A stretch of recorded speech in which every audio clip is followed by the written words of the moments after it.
opportunity because I know you've been under the spotlight with this Epstein thing, and I don't want to come at you with facts, but I want to give you an opportunity if you want to just explain some things, because I think sex trafficking is one of the scourges of humanity right now. I know there were some comments made by the Palm Beach police that anywhere from 50 to 80 young women that they even actually knew about were victims of Jeffrey Epstein. Does that sound about right?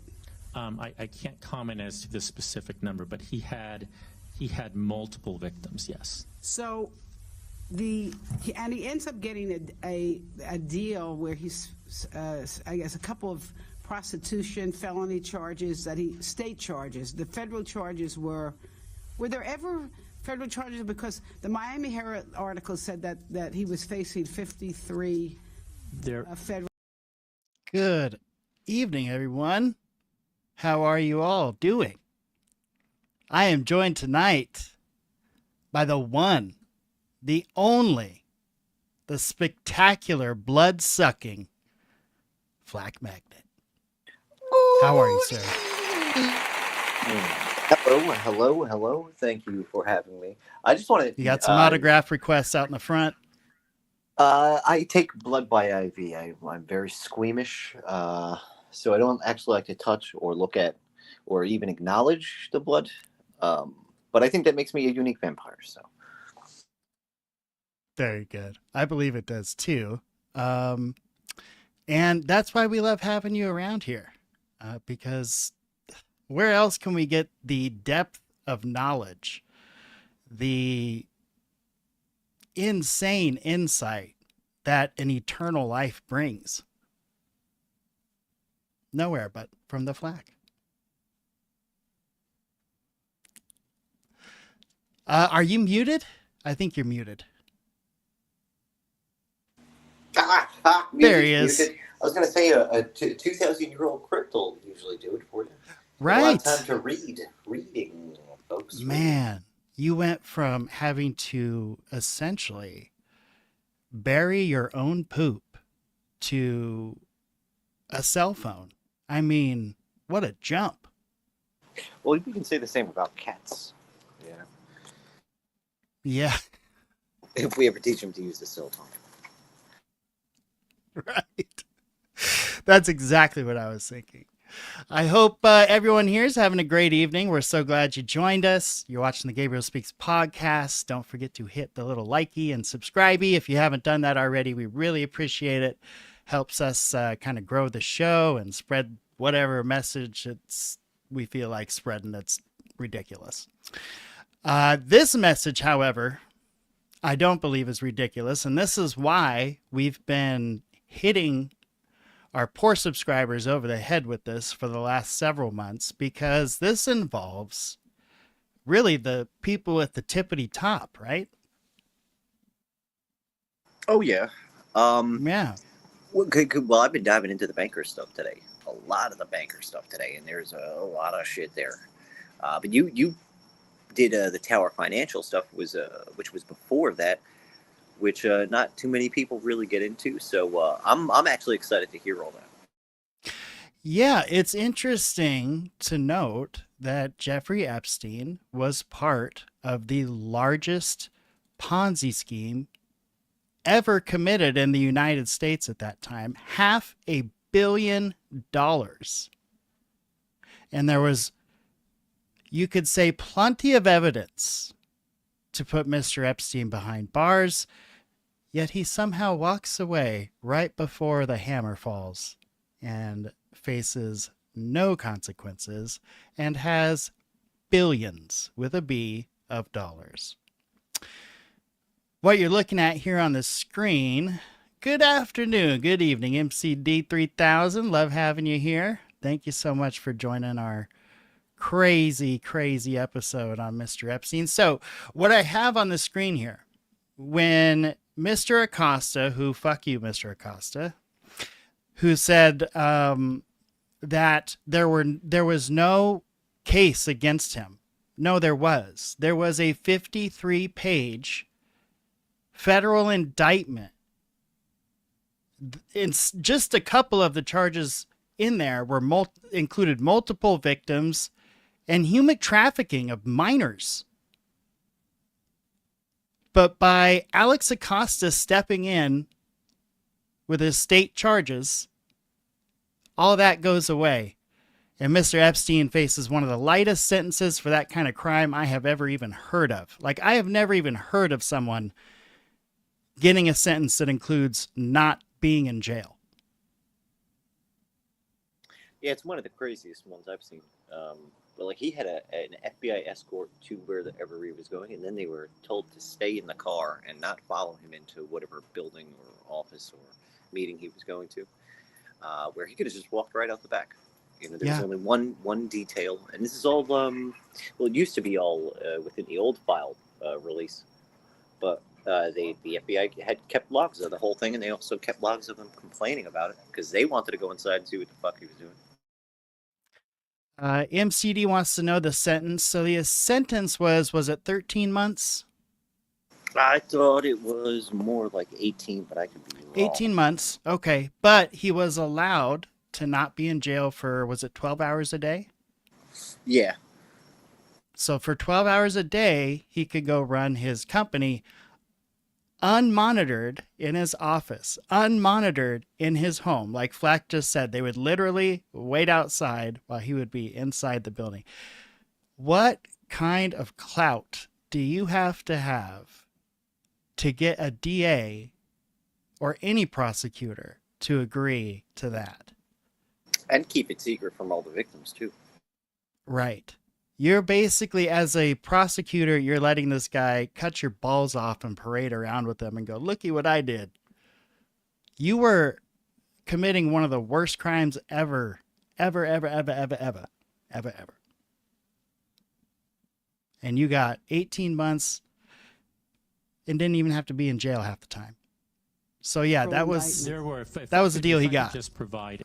And if these charges would have come down, if this investigation would have continued and they would have taken Epstein down with these charges, he's looking at decades, not 18 months. A brief overview, Congresswoman. Yes, please, I would appreciate it. This matter, this was a state matter. Mm-hmm. And it was presented by the then state attorney to a grand jury in Palm Beach. Trafficking children across state lines. The grand jury reviewed the evidence, looked at what was available, and the grand jury recommended a single charge that would have required no jail time. If I might just, not to be rude to interrupt you, but before it went to the state, it was my understanding that it was actually, he was facing 53. That is incorrect. Was he facing any federal charges? That is incorrect, Congresswoman. This started as a state matter. But what happened? Like, I'm sorry, I always do that. Like, he's literally just lying there. Like, nope, he wasn't. No, he was. Like, it's all on record. We know he was facing charges. That said that that Epstein's attorneys negotiated a deal with you at the Marriott Hotel. If I could West Palm Beach. If I could walk you through the facts, and this is supported by the public record. So this was a state matter. It was investigated by local police, and it was taken to the state attorney. So everyone remember, he just said this is supported by public record, even though it's not. Office. The Just state attorney take note took of that. This matter to a grand jury, presented all the evidence. How did you get involved? I'm leading up to that. All right. Presented all the evidence to the grand jury, and the grand jury considered it and recommended one charge.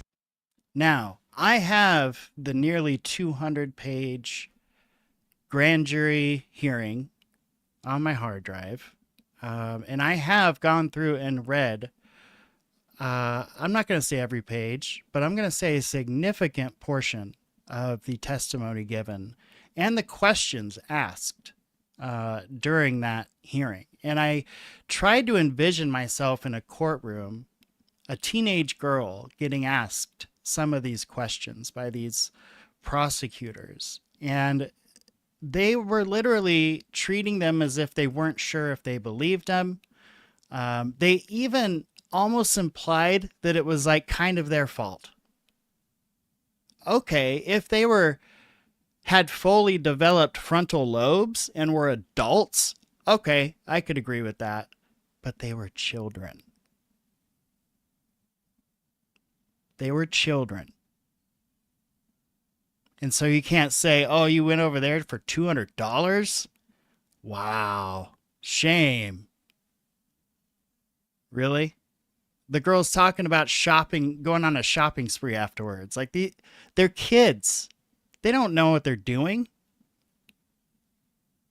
The Palm Beach police did finish I'm sorry, I'm just going to finish this. They did finish a 13-month investigation, and they recommended multiple felony charges, and still Acosta stepped in and did what he did and negotiated the deal without informing the victims, which is also illegal. Sorry. Oh, no worries. It was just because you were talking about the court case that I was like, well, fuck it. Let's get into the victims afterwards. Oh, man. There's so many. Like, well, I'm sorry. I'm getting attacked by a fucking beetle. This is what happens when I try to enjoy a cigarette in Florida. Yes. So the victims, they gave their, well, I guess it wouldn't be testimony because it was more to like news and reporters and stuff, but like how they felt after having to give testimony and deal with like cross-examination, because they said that they were attacked by Jeffrey's a team of lawyers and felt like shit the entire time, but at least they had the catharsis of getting that shit off their chest. To think that it did nothing, like, and then got hidden by the entity that's supposed to be saving you and protecting your ass. It's just crazy. Like, just thinking about what these people have to deal with. It's insane. You wonder. I mean, I do.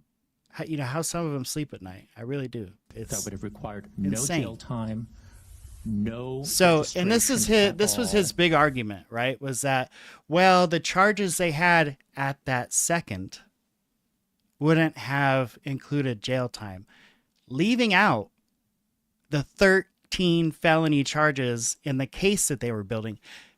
You have to build a case, folks, with evidence. You can't just say this guy did something and arrest him the next day. It doesn't work like that. People have rights. You have rights. I can't just say FLAK stole my car yesterday. Where was he? I don't know. He stole my car yesterday, but FLAK was across the country yesterday. But the police just take my word and they arrest FLAK. Do this with every case, though, to a degree, right? Like, sure, the whole they portion, pick and choose. Well, it's not even that. But before you go see the judge or anything, you are essentially trying to knock whatever wacky charges that they throw at the wall down, right? Yes. So, like, this is just normal criminal shit. Guilty before innocent. They throw a bunch of shit at the wall and they go, okay, let's see what sticks. Let's see what scares him enough to take a deal. So then what you do is you plead to whatever, right? Mm-hmm. They knock a shit ton of those things off of there, and then they go, okay, so you're pleading to these few things. Right. Like, usually they don't do that if they got your balls nailed to the wall, like and with fucking Epstein. They had them. They had them stapled several dozen fucking times, if you ask me. But like every time you see a redaction, almost you can consider that another charge. They were going through everything. Tell me this, right? Like, so granted, they investigated him for the child trafficking. Then they weren't going through all of his shit doing and embezzling. Remember, he wasn't facing any money shit with the first round. Yeah, we're gonna talk about that. So what I found in my recent dive, because you were tackling that, I planned on going through my stuff and then doubling back to what you were looking into to see if, like, I would just wanted to know a bit more so I could keep a conversation with you. I didn't get there. If I'm being honest, I got caught up in the banking shit, dude. Yeah. Like, I don't know. I'm sorry. I'm going off on a tangent because I also don't want to. No. Tell me what got you so fascinated with it. All right. So, they were looking into his money shit when they were looking into the child trafficking, right? Which means that it was more than one agency. It was a whole fucking slurry of them, right? So they knew all his corrupt shit, and they never went after any of that stuff. And that was all, like, well documented that I'm seeing now. Because through Gmail, you can very easily just go through the dates on these things. So you can go from oldest to newest if you do it correctly. But there's shit that they have from that first investigation with him talking very intimately to CEOs and bankers, like high up bankers. These are money managers, not even one tellers, you know. But at like JPMorgan, Rothschild Bank. I've got a whole list of these things written down that we'll go through when we get to it. But where he's having normal conversations, like it's one thing to have to step down because of suspected corruption, but like these people aren't stepping down from that. They're stepping down because they're personal friends and possibly business clients in another area, but also doing the money laundering thing. Because I'm seeing millions and millions pass through these accounts. Yes. Like one or two of them have been for like $14 million. You know what I mean? In like one shot through 3 or 4 different banks. Yeah. And Epstein did something similar, but right before he died, whatever he did with his will, and we're going to have to do a whole episode just on the changes he made to his will, if we can. And the different trusts, dude. There was, I don't know, like oh man. All right, so I might have to take a photograph, and we'll use that. But I'm going to go full conspiracy, twine, and we're little postcards a on web the board. Up here on the screen. Oh yeah, man, because that one's wild. I'm with it. So he has like 4 or 5 lawyers on each one of those trust things, and then he has. You know what I don't like? I'm sorry, folks. I'm sorry to interrupt. I don't like the constant movement behind us. What's your feeling on a solid background versus static? A moving Yeah, background? Fuck yeah, dude. I'm cool Static? with them. Yep, because I have ADHD, so that once I would have noticed that, it would have been endgame. Switch it up here. Let's see. Is this good? No. We'll just go with the classic here. NYC, baby. Okay. So I'm sorry. Proceed, buddy. It was just, you know me. Yep. No, it's cool. You OCD, kick it in. You prevented a distraction in the future from me, which is awesome. We nipped that one in the bud. I don't know why I thought that would work. I never choose those, and I need to just get rid of all of them because I really don't like all the movement behind you. You know, it's weird looking. Do you ever see the Galaxy ones where it'll be over the streamer's face? Like, because Ian Carroll does it from time to time, and it fucks with me because I'm trying to figure out if like I'm seeing something, you know, that's not there. Like, if you stare at the sun, you see those floaters every so often. So I'm like trying to figure out if I've got cataracts or some kind of fucking eye deficiency, and I'm like, no, this motherfucker has a slightly opaque, dude. It's like a slightly opaque thing, so it's kind of almost visible. It's very annoying. Yes. Yes. But so back on track with the Epstein. Back to the subject at hand. There's all these personal relationships with all these big fucking banks, dude. Crazy. So they could have gone many different angles to do further prosecutions, and this is from early on in the investigation. They don't even have to concentrate after 2010. You know, like I don't know. I'm just very surprised that we're being told that there's no evidence, and me and you are coming across it left and right. Oh, there's evidence. There's evidence. Like the SEC, you can go to the SEC, and the SEC says there's evidence. There's evidence. Hoffenberg spilled the beans basically after he was tried and found guilty, and got sentenced and everything. He said everything Epstein did. Yeah, but that big E scooted on that one, didn't he? He did. He was scooted like he was covered in bulletproof baby oil, on a slip and slide at P. Diddy's house. You know what I mean? Yeah, I'll be honest. I mean, the first thing that came to my mind is, oh, that dude is an asset. Period. This is why I partially feel the same way with Charles Manson. If we can go on a slight tangent, he was arrested a half a dozen times. You're not alone on that. Yeah. Like he was arrested so many times before. Crazy little factoid about him: when he was like, I think 8 or 9 years old, his mom sold him for a 6-pack of beer.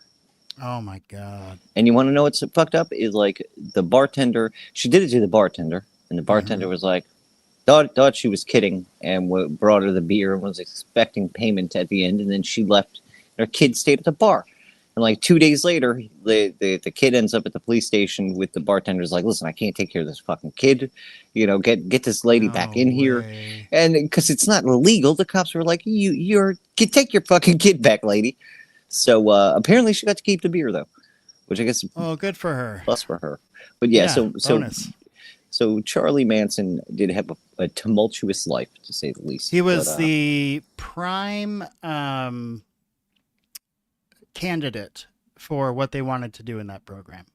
Oh, yeah. And also, by the age, I think, 11 or 12, he ran away from home, moved to Cincinnati or Chicago, one of those big, giant cities, and rented an apartment and got a job and lived alone because he didn't want to deal with his crazy mom's shit, which I thought was insane that a 12-year-old could go rent a place and, like... Hey, it's a different time, buddy. And, different time indeed. If you had a high IQ, you know. You ever watch that Catch Me If You Can movie? Yes, sir. Oh, one of my favorites. Frank Abagnale? Yep. Oh, man. Where you going, Frank? Where you going tonight?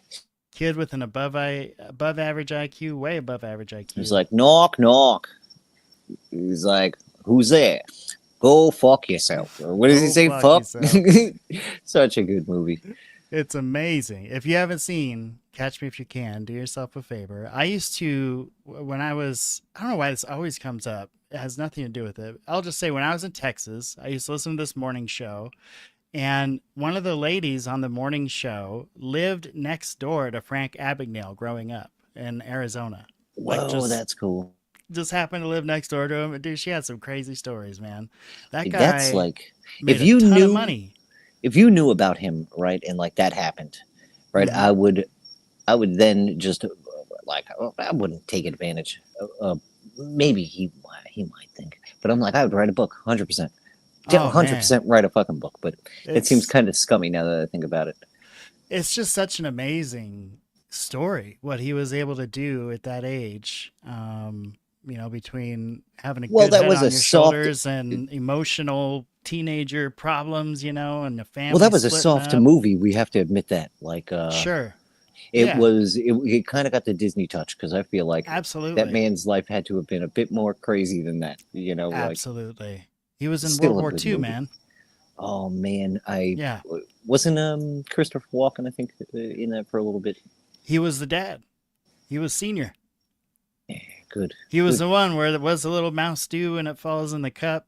Yep. Cup with the cream. It kicks its legs, still turns it to butter. And what's funny is because I kind of mixed that one up with Pulp Fiction. Funny enough, because his role in that. Yeah, but his role. When he in put that, the clock up his ass. Yeah, that's because I was like, hey, is that the one where he gave his son the clock? And I'm like, nope, different movie, different. Just wanted to make sure. Put it in my ass for 10 years. I had the watch in my ass. Oh my God. Because then he was like, your father passed me this watch through his ass. Oh, and I'm going to pass it through my ass to you. So amazing. Crazy.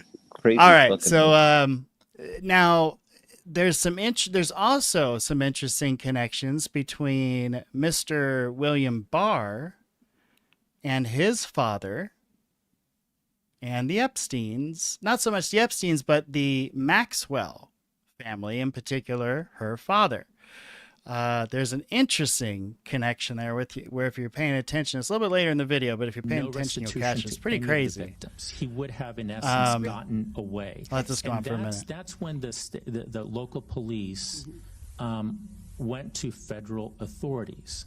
And those that have been involved, you're an attorney, Congressman, those who have been involved in the legal system know that once someone is arraigned, because he had been arraigned on that one state charge, once someone's arraigned, it's exceedingly rare. It is rare for a federal prosecution to also take place. But our attorneys looked at that, and they. So, did your attorneys look at the fact that it is illegal to negotiate a deal with a perp without talking to the victim first of a sexual crime? Of course they went over it, you silly goose. How do you think they hit it so well? They planned it out, and then they executed like professionals. It's just kind of weird. Can I bring our sponsor up now, by the way? Absolutely, buddy. It's a perfect time. Our show today is brought to you by the CIA. Don't you forget it. Or else. That's all they had. That's all I have written on this paper. It came with $5. They gave me a little extra. If you're from China, there is a signing bonus. Nice. Signing bonus if you're from China. Hell yes. I do. Wait. This sponsor did come to us nailed to the door with a 4-foot-long dagger. So Oh, I just felt that was necessary to bring across, you know. mine actually came by way of a ransom said. note, so I'll just leave it at that. Nice. Should not be able to walk away So with this is no what I'm jail saying. time, Like, no registration. it is, you know, hate is such a strong word, but burn in hell, Mr. Acosta. Like, Oh yeah. how many more kids got hurt because you didn't do the right thing back then?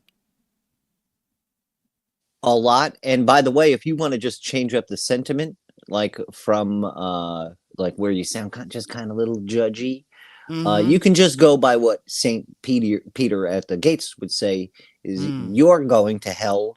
And that's more of a factual statement because of the things that this scumbag did is he's going to land himself in fucking hell. And, you know, At what good for point him. do you, you know, I wonder what it was like your first day as a labor secretary under the Trump admin. You're like, I made it, the tippity top, and all I had to do was sell out a bunch of victim kids. I'm hoping it's the same thing that Pam Bondi had to go through. Because, like, think of this, right? Yeah. She helped cover the shit up. Oh, we're gonna get into. I got some Bondi stuff too, buddy. Yeah. Right? Oh, this is so pertinent then. Oh 'Cause yeah. She helped cover this up, right? And then she's like, okay, finally, I'm free and clear of the Epstein shit. And then fucking, oh, God damn it, 2019 rolls around. She's stuck with Epstein shit again, right? She's like, oh shit, oh shit, oh shit, oh shit, oh shit. Shit, oh shit, oh shit. Right? And then boom, he's dead. He's dead. Bill Gates lets you know this. He's like, hey, Bill, They how thought do that you was feel? gonna be the answer. How do you feel, Bill, about hanging out with the super pervert on a pervert island? He goes, who gives a shit? He's dead, pal. What are you That's gonna what do? Trump said. He's like, Yep. he's dead. Who cares? Right. So now we cut to after that, right? We're winding up 2020. Oh wait, what was it? 2025. She makes a dumb fuck statements. So that's another oh shit, oh shit, oh that shit, oh was shit so moment. bad. Right. Then it dies down for a little bit.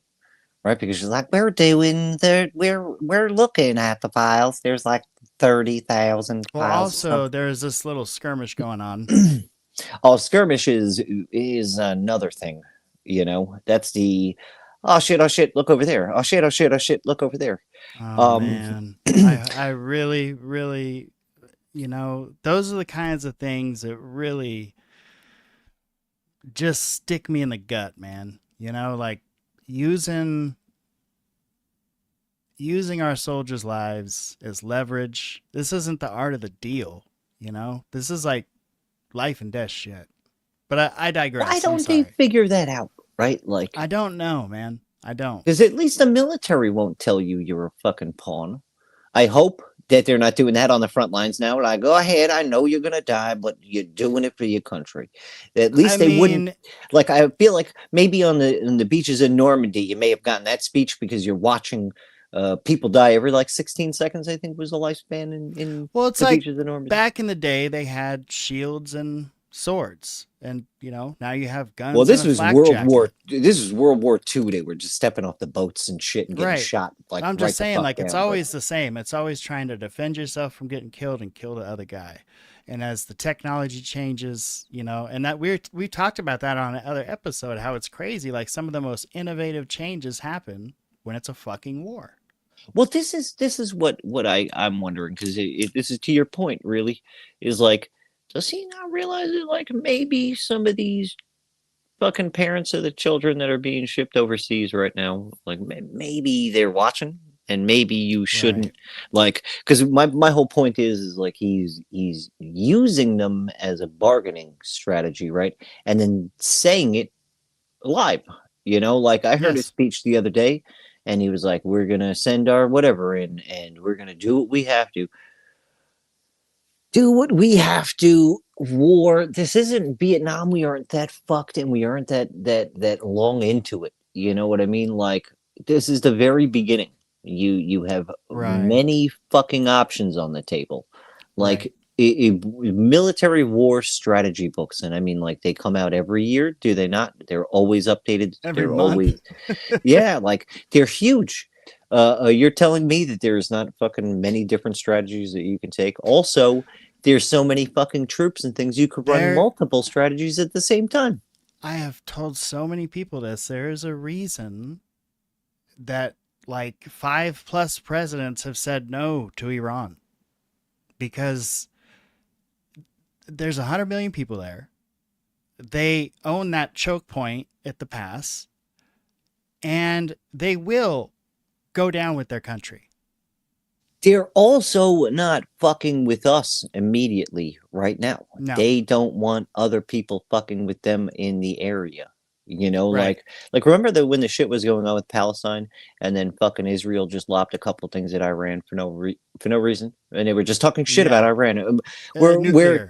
Because the whole point of that was they were like, oh, you know, we want to make sure they're not fucking around to find out, and then everybody else was like, Israel fighting a war on 7 fronts is fucking retarded, because it is, especially such a tiny limited area. To, like, now I'm not putting my bias into any of this shit. My bias is war is fucking gay. Get it the fuck out of here. We're too intelligent. We're talking about aliens and things. It's ridiculous, fuck off. dude. If we're even gonna have that conversation, war has to already be off the fucking table. You know, and that goes to you, Michio Kaku, if you're not fucking vehemently against any war anywhere. How the fuck are you going to divide resources like this and then still become a type 1 civilization? You know, it's not like I'm talking out of my ass. I've considered all these things, and war is the defining factor in us ever being able to participate in outer space. If I'm a intelligent species greater than the one that I am looking over, see us blowing each other up. Oh man, I see any of that shit, I'm fucking putting you guys in a nice little bubble, right? So that you can't fuck anything else up for anybody else. We're splitting atoms and shit to kill each other. I might let you have a moon. I might not let you have a moon. You know, like, are you gonna fuck that moon up like in the 60s when they were contemplating blowing it up for no goddamn reason? So to show Fletcher Russia, to prove Russia a point? Like, come the fuck on, dude. Fletcher makes a great point here. What the fuck are the Brits by up the way, to? what up, Fletcher? What up, Fletchy boy? What are the Brits doing? Oh, the Brits are fucking rubbing their little What are hands those together. bastards up to? Okay, they're rubbing their hands together, thinking about the tea. They're going, we're going to get them back for the tea. Just Those waiting fuckers for us ruined to so much tea on us. Yep. I think it was also the British who threw their own tea in there, I think. And so, you know, a bunch of Freemason British gentlemen. Here's this guy's going to lie a little bit more to us. That a second federal prosecution could take place. He can't even explain it straight. Something that's important for the public to understand. You can be prosecuted by the state, and if that's insufficient, you can also be Thanks for the legal lesson. By the federal government. I have a limited time, so, and I'm sorry, I'm not trying to be rude with you, but there was a report in the Miami Herald that you actually had a meeting with Epstein's attorney at the Marriott Hotel in West Palm Beach, where he convinced you not to either drop the charges, or he told you his client was an intelligence asset, probably. Mr. Epstein gave you information about other people. Yeah, he helps the CIA drop the charges. Correct. There's a lot of information in the public record that is not correct. This is a CBS News special report. I'm Anthony Mason in New York. President Trump announced a few minutes ago that his labor secretary, Alex Acosta, is stepping down. The two men appeared side by side outside the White House. Acosta had faced calls from Democrats to resign over his handling of a controversial 2008 secret plea deal with accused sex offender Jeffrey Epstein. Here's what the president said a short time ago. He explained it. He made a deal that people were happy with, and then 12 years later, they're not happy with it. I don't know if anybody's happy with it. People cause this because I'm going to fucking lose my mind. It was, the man said it in the title. He said, made a deal people were happy with. Well, no, not even him. The guy who introduced that to Cocksuck Jr. over there. He says this. He goes, secret plea deal. What does that tell you? That only one group of people got it, and that one group of people were very happy. Well, they're together, in my opinion. If you're covering up one's fucking thing, you know, you're in on it. But this is the thing with that, right? They were happy with it. Now that the victims found out about it, of course they're not happy with it. No, they were not. You cocksucker. Okay, And I'm done. that's I'm the sorry. thing. No, you're right. That's the thing. If the victims would have been okay with that deal, then I'm not going to talk about it anymore. Sorry about that, folks. The victims are happy with the deal. I'm done. I'm good. But they were not. They were pissed about that fucking deal, dude. They were not happy. He has been a fantastic Secretary of Labor. And Alex called me this morning and he wanted to see me. And I actually said, well, we have the press right out here, so perhaps you just want to say it to the press. I think that's hilarious. And he's like, oh, you want to resign? We got the Why press is right outside. This is the thing, too, though, like, that I don't understand. Right? Like, why is he the Secretary of Labor when that was not his, why that was not his job? He's a lawyer, dude. They can fill a lot of those jobs. Yeah, but I mean, like, labor, your expertise was in whatever crimes he was working on. Yeah. You know what I mean? But it's a totally different subsect of laws. Like, he has to learn a whole different because you're not dealing with any of those like a subsection 3407.ie. It seems like you're asking me a rhetorical question, FLAK Magnet. Is that just corruption is the only thing that I'm asking myself about right now. In asking this, I've kind of laid it out as to what it would be. It's like quid pro quo. Or as I like to call it on the Hill, quid pro blowjob in a back office.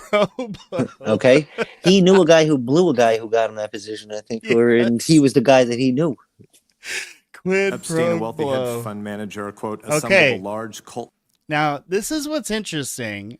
Here's Bill Barr's confirmation hearing, where basically he says, well, I have to recuse myself from that investigation because the law firm I worked at represented Epstein at one point. So I can't have anything to do with it. Sorry, guys.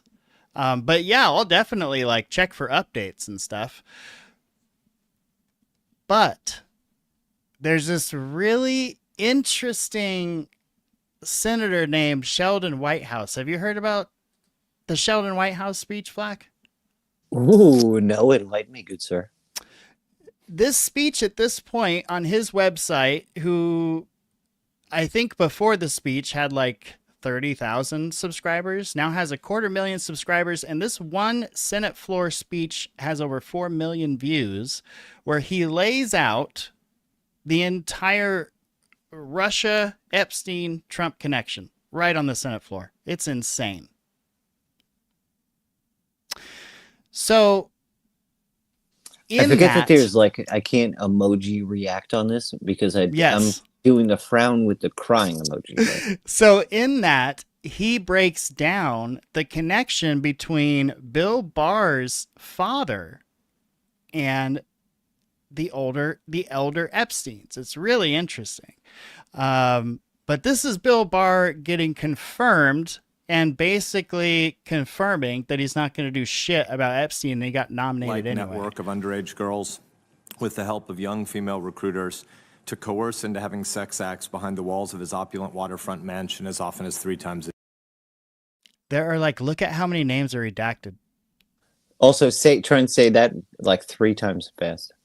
Behind the opulent walls of his beautiful palatial estate. It's like, whoa, how many big words there, guy? I'm me. You know how many weird words I use. All of these lines were in that email. Multiple emails sent from this person. Not a single response.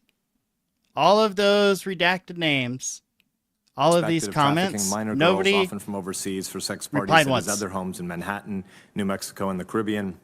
The Herald series continues, quote, in 2007, despite ample physical evidence and multiple witnesses corroborating the girl's stories, federal prosecutors and Epstein's lawyers quietly put together a remarkable deal for Epstein, then age 54. Pretty remarkable. He agreed to plead guilty to 2 felony prostitution charges in state court, and in exchange, he and his accomplices received immunity from federal sex trafficking charges that could have sent him to prison for the rest of his life. He served 13 months in a private wing of the Palm Beach County Stockade. 13 months in a private area His of alleged the prison. co-conspirators who helped schedule his sex sessions were never prosecuted, and the deal, called, again, this is the Miami Herald, a federal non-prosecution agreement, was sealed so that no one, not even his victims, could know the full scope of Epstein's crimes and who else was involved, close quote. The fact that federal prosecutors appear to... Hey, how much clout do you have to have as a pedo to have them seal your record after you plead guilty to something? Ooh, fuck if I know. Like, it's not even on severity, right? Because this guy did do some pretty severe shit, but I mean, we know about John Wayne Gacy. We know about fucking a couple of other very high profile. Like, this always has a tinge of something spooky behind it, right? Because even like, I don't know. I thought certain things were verboten, but does that mean that, like, maybe some elites have been serial killers that have been technically caught but let on the loose? You know, because absolutely, this is just as bad. You know what I mean? Like, you're murdering the soul of a child. You know, we are suspecting with some of the emails that he did murder some children, or some did go missing forever. You know? There's an awful lot of smoke for there to be no fire. That's for sure. Yeah, like, they're also saying there's no smoke. You know, they're ignoring all of it, you know? If you're saying that, you're not paying attention, or you have an agenda. That's the scariest part, right? It's Dan Bongino, Cash Patel, and so on and so forth. Bondi.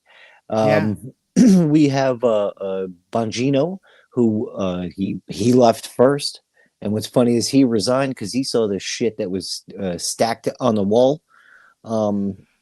Dude, for him to rail on for so long about the dirtiness and the we need to stop being naive, and I just mean us, in general, only because, like, we know Hillary's spiel, and he was on Hillary Clinton's and the Clintons because they're together. You have to realize he's an ex-president and she's a fucking the Secretary of State. What was her thing? Secretary of Defense, whatever the fuck it was. She had a very high role in the Hillary? White House. Yeah. After she stepped down. Yeah, she was Obama's Secretary of Defense, Secretary of State. Yeah, she was high up, man, and he was during that time. You know, he said he witnessed her being a total asshole, and he wrote a book about it. And he said there were other things that he was not allowed to talk about, but I wonder what those other things are. Yeah, well, an MDC makes a comment here. The Brits are just run by the inbred Rothschild monarchy, literally just a useless puppet. Now, if you would have said that to Gabriel Speaks 10 years ago, I would have laughed and said, there's no way, you're making a joke, right? But now I read something like that, and it's like, that's completely not only possible, but likely. Because once you see all these connections, once you see the fact that Jeffrey Epstein helped Stephen Hoffenberg and Towers Financial run a $500 million, a $500 million Ponzi scheme. A Ponzi scheme, y'all.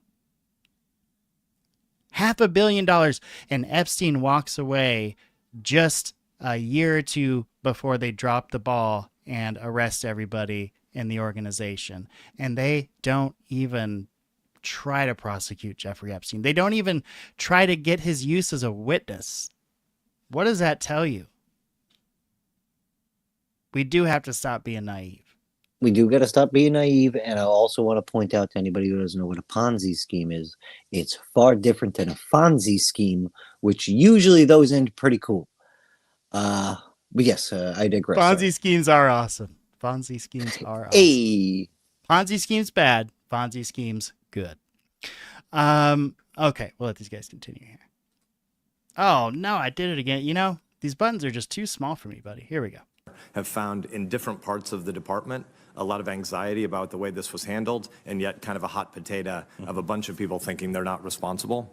Right now, Rod Rosenstein has been helping, trying to deconflict some of that, but I'm worried if, with your potential recusal, if the DAG also departs, it's not clear who's going to actually deconflict this. So I'm grateful for your pledge that the department will be responsive, even if not you personally. That's right.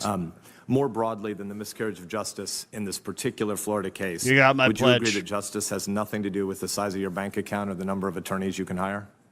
Yes. I agree, and He does not believe that. His I daddy think that a was whole friends bunch of with Epstein. His daddy's daddy was friends with Epstein. His Yes. daddy's daddy was friends with Epstein. This is a gentleman that absolutely knows you can buy and sell justice. Wonder about the Department of Justice and how we're trying to prioritize, or how we should be prioritizing our responsibility to the victims of sex trafficking who are left afraid and voiceless. Huge development in the Epstein files, as reports say Epstein may have been the father of a child that was never made known to the public. A woman who claims in documents... A baby.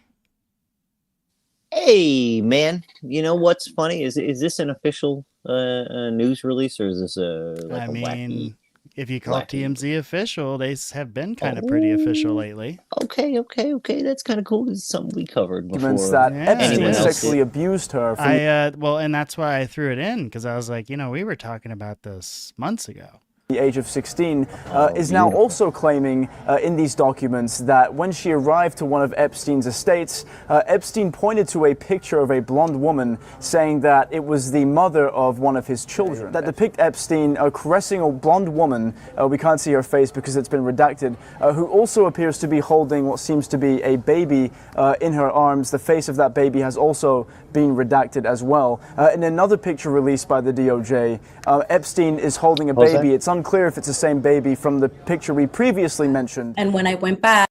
Oh my God, he's such a fucking creeper.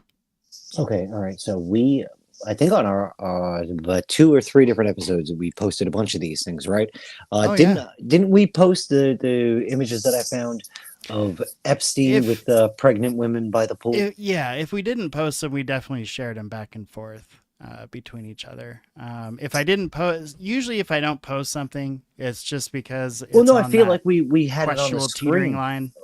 We did have something on the screen, at some point. We had the what is that? Because I'll send them over to you right now, just because I still have them fucking things. Ultrasound. We had the ultrasound. We had 2 yes. ultrasounds. Okay. From 2 different babies. Yeah. All right, so now I'm going to send you some other stuff so we can fully nail this, because I'm tired of covering things with you, and then we get scooped by fucking it's bound to way happen. bigger things. But you know what? Let's give them a little bit more evidence, because they're using bullshit. I would have gone with the ultrasounds and him hanging out with 2 pregnant women by the pool. Just because they're classier photos. They nailed it with that baby questions. one. But I did find one with him with 3-year-olds that I posted on my ex account. You know what I mean? Yeah, there's a lot of them, dude. And there's a lot of people making fake ones. Well, this is from the DOJ release before they took them off their site, when I was running through the when we did the EFTA thing, the Epstein File Transparency Act prompt, and it just brings us to all the photos. I remember specifically that's when we did that, because that's when I found those. But yeah, so I couldn't be happier that this is what actually bums me out, because we did that whole disclaimer where I was like, look, I want to warn everybody, I'm going to look like I'm some sort of clairvoyant with the things I'm going to say here. I was like, but I want you to know I'm well researched. I regret that highly, because I would have totally liked to come off like a David Blaine, maybe like some kind of who is it? Chris Edwards, John Edwards, whatever one that used to do ghost readings.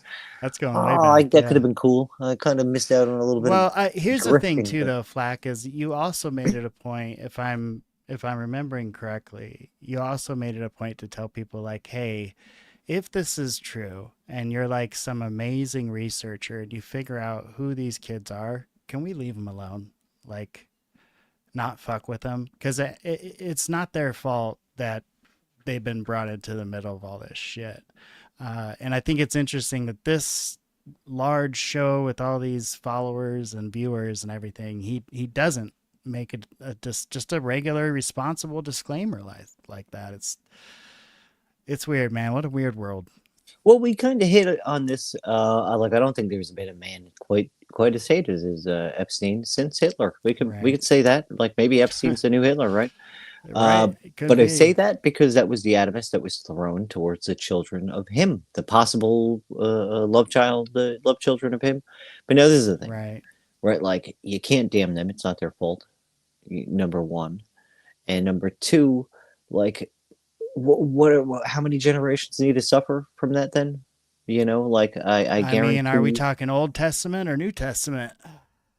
I think even Old Testament is cool with fucking certain allowances. I mean, Cain was allowed to live. He got a birthmark given, but he was allowed to remain after killing Abel. And banished. And then he was also given the curse, not the curse, but well, I guess he's given a curse because, like, you'll say there's a curse put on a pyramid or a tomb, and then whoever fucks with that then gets cursed. Yeah. He was given the curse of, if anyone kills him, they shall then receive the wrath of me and 45 of my hard-rockingest angels with fire blades. Fire blades? Fire blades in the Bible, dude. In the color of blue? Yeah, or that's the hottest flame. I love it when a fire is blue in those cartoons. So cool, man. Oh yeah. But it's interesting because this is one of his victims here, and I think she kind of hits it on the head where she says, like, with all this shit going on, like, the victims are like last on the list pretty much, as far as like making things right with them, because I know that they have gone after his estate. And maybe this is another episode we should dig deep into this, is, how have the victims that are victims have they been compensated at all? Have they been taken care of at all? I mean, this guy was a fucking billionaire. Yeah, sort of. They were sort of taken care of, because you have to understand, like, they would have probably burned the White House down had they received literally nothing and then no word on the thing. They were told, he's arrested. Here's, like, I think they got less than a mil. I think, Virginia was a fucking badass and got, I believe, upwards of over 10 million. I'll say 10 she plus. Also got dead. I'm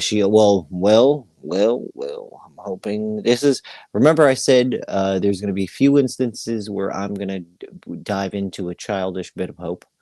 And that's where this is one of those areas where I'm going to say, I hope she got out, brother. I hope that she got into some kind of witness protection. That would be amazing. Because if we're saying maybe he got into witness protection, and it's like all of us in the weirdo conspiracy community, I fucking sure as hell hope, and I usually do not hope for things because my hopes are usually dashed, especially by conspiracies themselves. Right. Well, we won't bang the drum on that one, but we will cross our fingers, right? Like, hope she's still around. That would be amazing. Amazing news in this world of fucking craziness. He was very nice to me, but because no groomer is going to sit there and be mean to you. It just doesn't work that way unless you were kidnapped in a house and he has full control of you. But what Jeffrey Epstein does is he takes control very slowly. And when I went there and I told him I wasn't comfortable the first time when he asked me to remove my bra, he said to me, "Don't worry, it'll take time, but you'll get comfortable." And he was absolutely right. He groomed me so slowly. I went back there. He didn't ask me to do anything else. And I was like, oh, okay, well, maybe he's going to look at me different and not think that I'm like my friend, who brought me there. And slowly, every time I went there, it was like, well, take this off and then take that off. And, you trust somebody, you think like this person really wants the best for you. He has really high connections. At the time, he had said he was a brain surgeon, which now I look at it and I'm like, oh my God, how could I believe that? But we got to think about this. Back then, there wasn't Google. We weren't going to go around and asking who Jeffrey Epstein was. We just believed him. We were young girls that he preyed on. But this is an email that was sent in March 2011. And it was a joke from this person to Epstein. And they sent a headline which said, "Andrew sold daughters to pay Fergie debts." Now, the surrounding message says, "When I read this, ... then it's got the headline. And then it says, "It caught me off guard. I laughed so hard, I choked. and shot snot out of my nose. You would be. Andrew sold Fergie's babies to get her out of debt? That's what he said, right? I don't know about babies. I think because I think they're grown ass women. I think.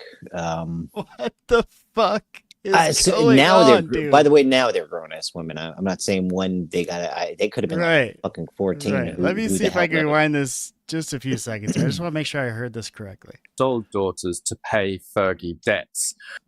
Andrew sold daughters to pay Fergie debts.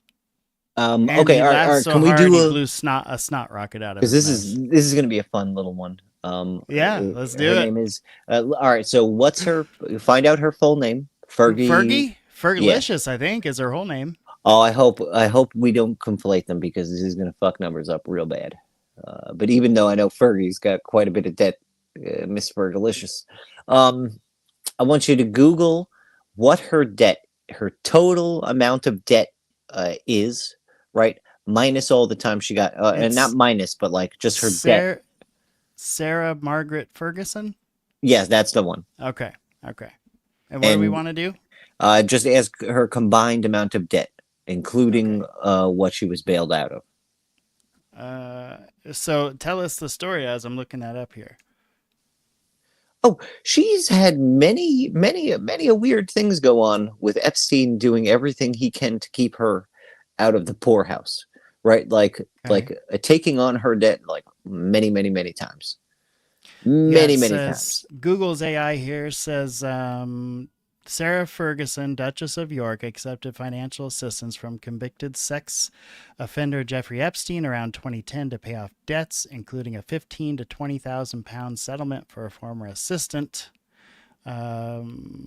This is recently released from the emails. She was under severe financial strain and sought further financial help from him, including asking him to hire her as a house assistant, leading to a significant backlash and loss of charity patronages, according to CNN. Ooh, she just ran her name into the ground.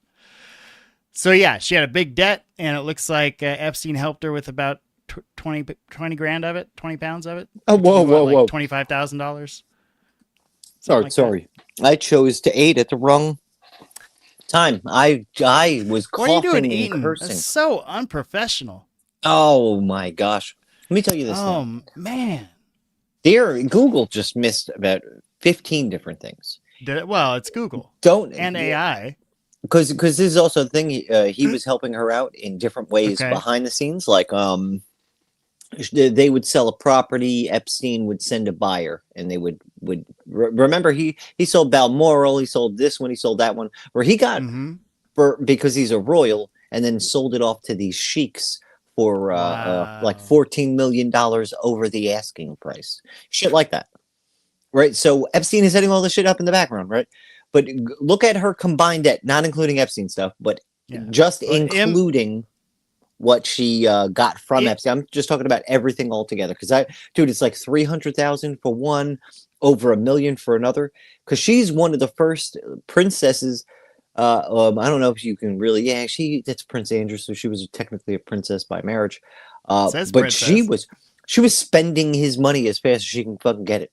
And for a royal to be able to do that and send a prince into fucking bankruptcy almost is crazy work. Like that's the whole reason why he's so fucking broke now, is because he was spending money as well. Like he's a fucking spendthrift, but she was like they were burning the candle at both ends with hers being lit with a blowtorch. Yeah, you know, that's wild, man. Yeah, MCD says 2 to 6 million, somewhere in that range that Epstein. I'll take that. That sounds accurate to me. Somewhere in that area, it's totally. But how funny like he would do. Epstein is dead. What business does Google's AI have for covering all that up for a fucking lame duck princess to someone who's like, first off, she's married him, so she can go fuck off now.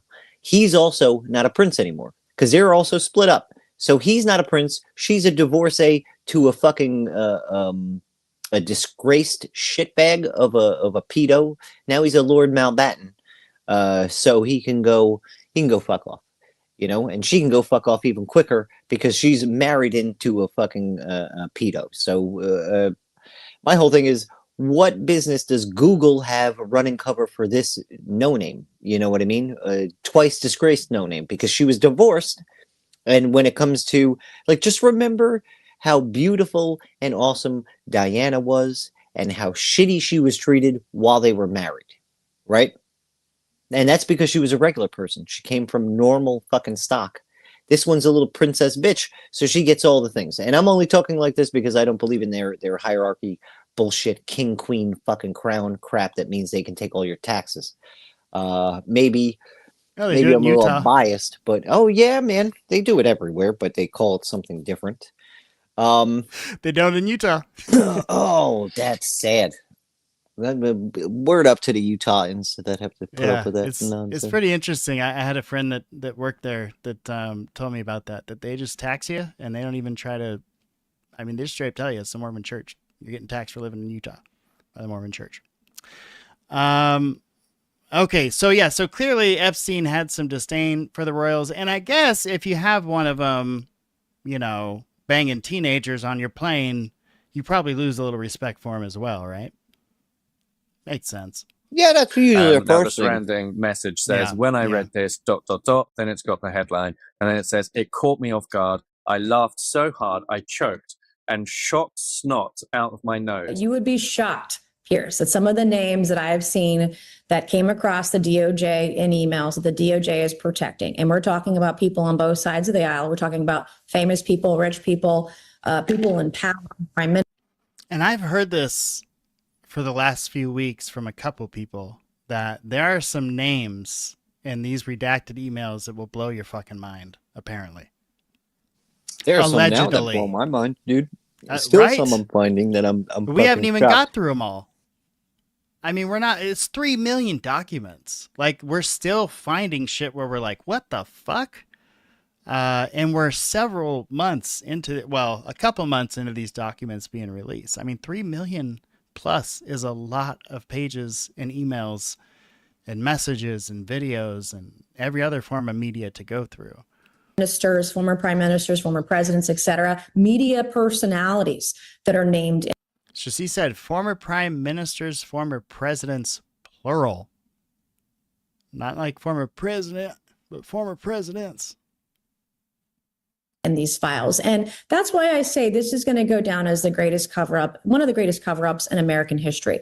And I don't believe the girls are actually going to see justice, which is why it's going to be incumbent upon people like Democrat Ro Khanna, Republican Thomas Massey. I'm a Republican myself who's willing to name some of those names in our committee work, on the floor of the House, whatever it takes, because this kind of thing cannot continue to go on. Kaylee, I just got off the phone with President Trump. We have a big scoop.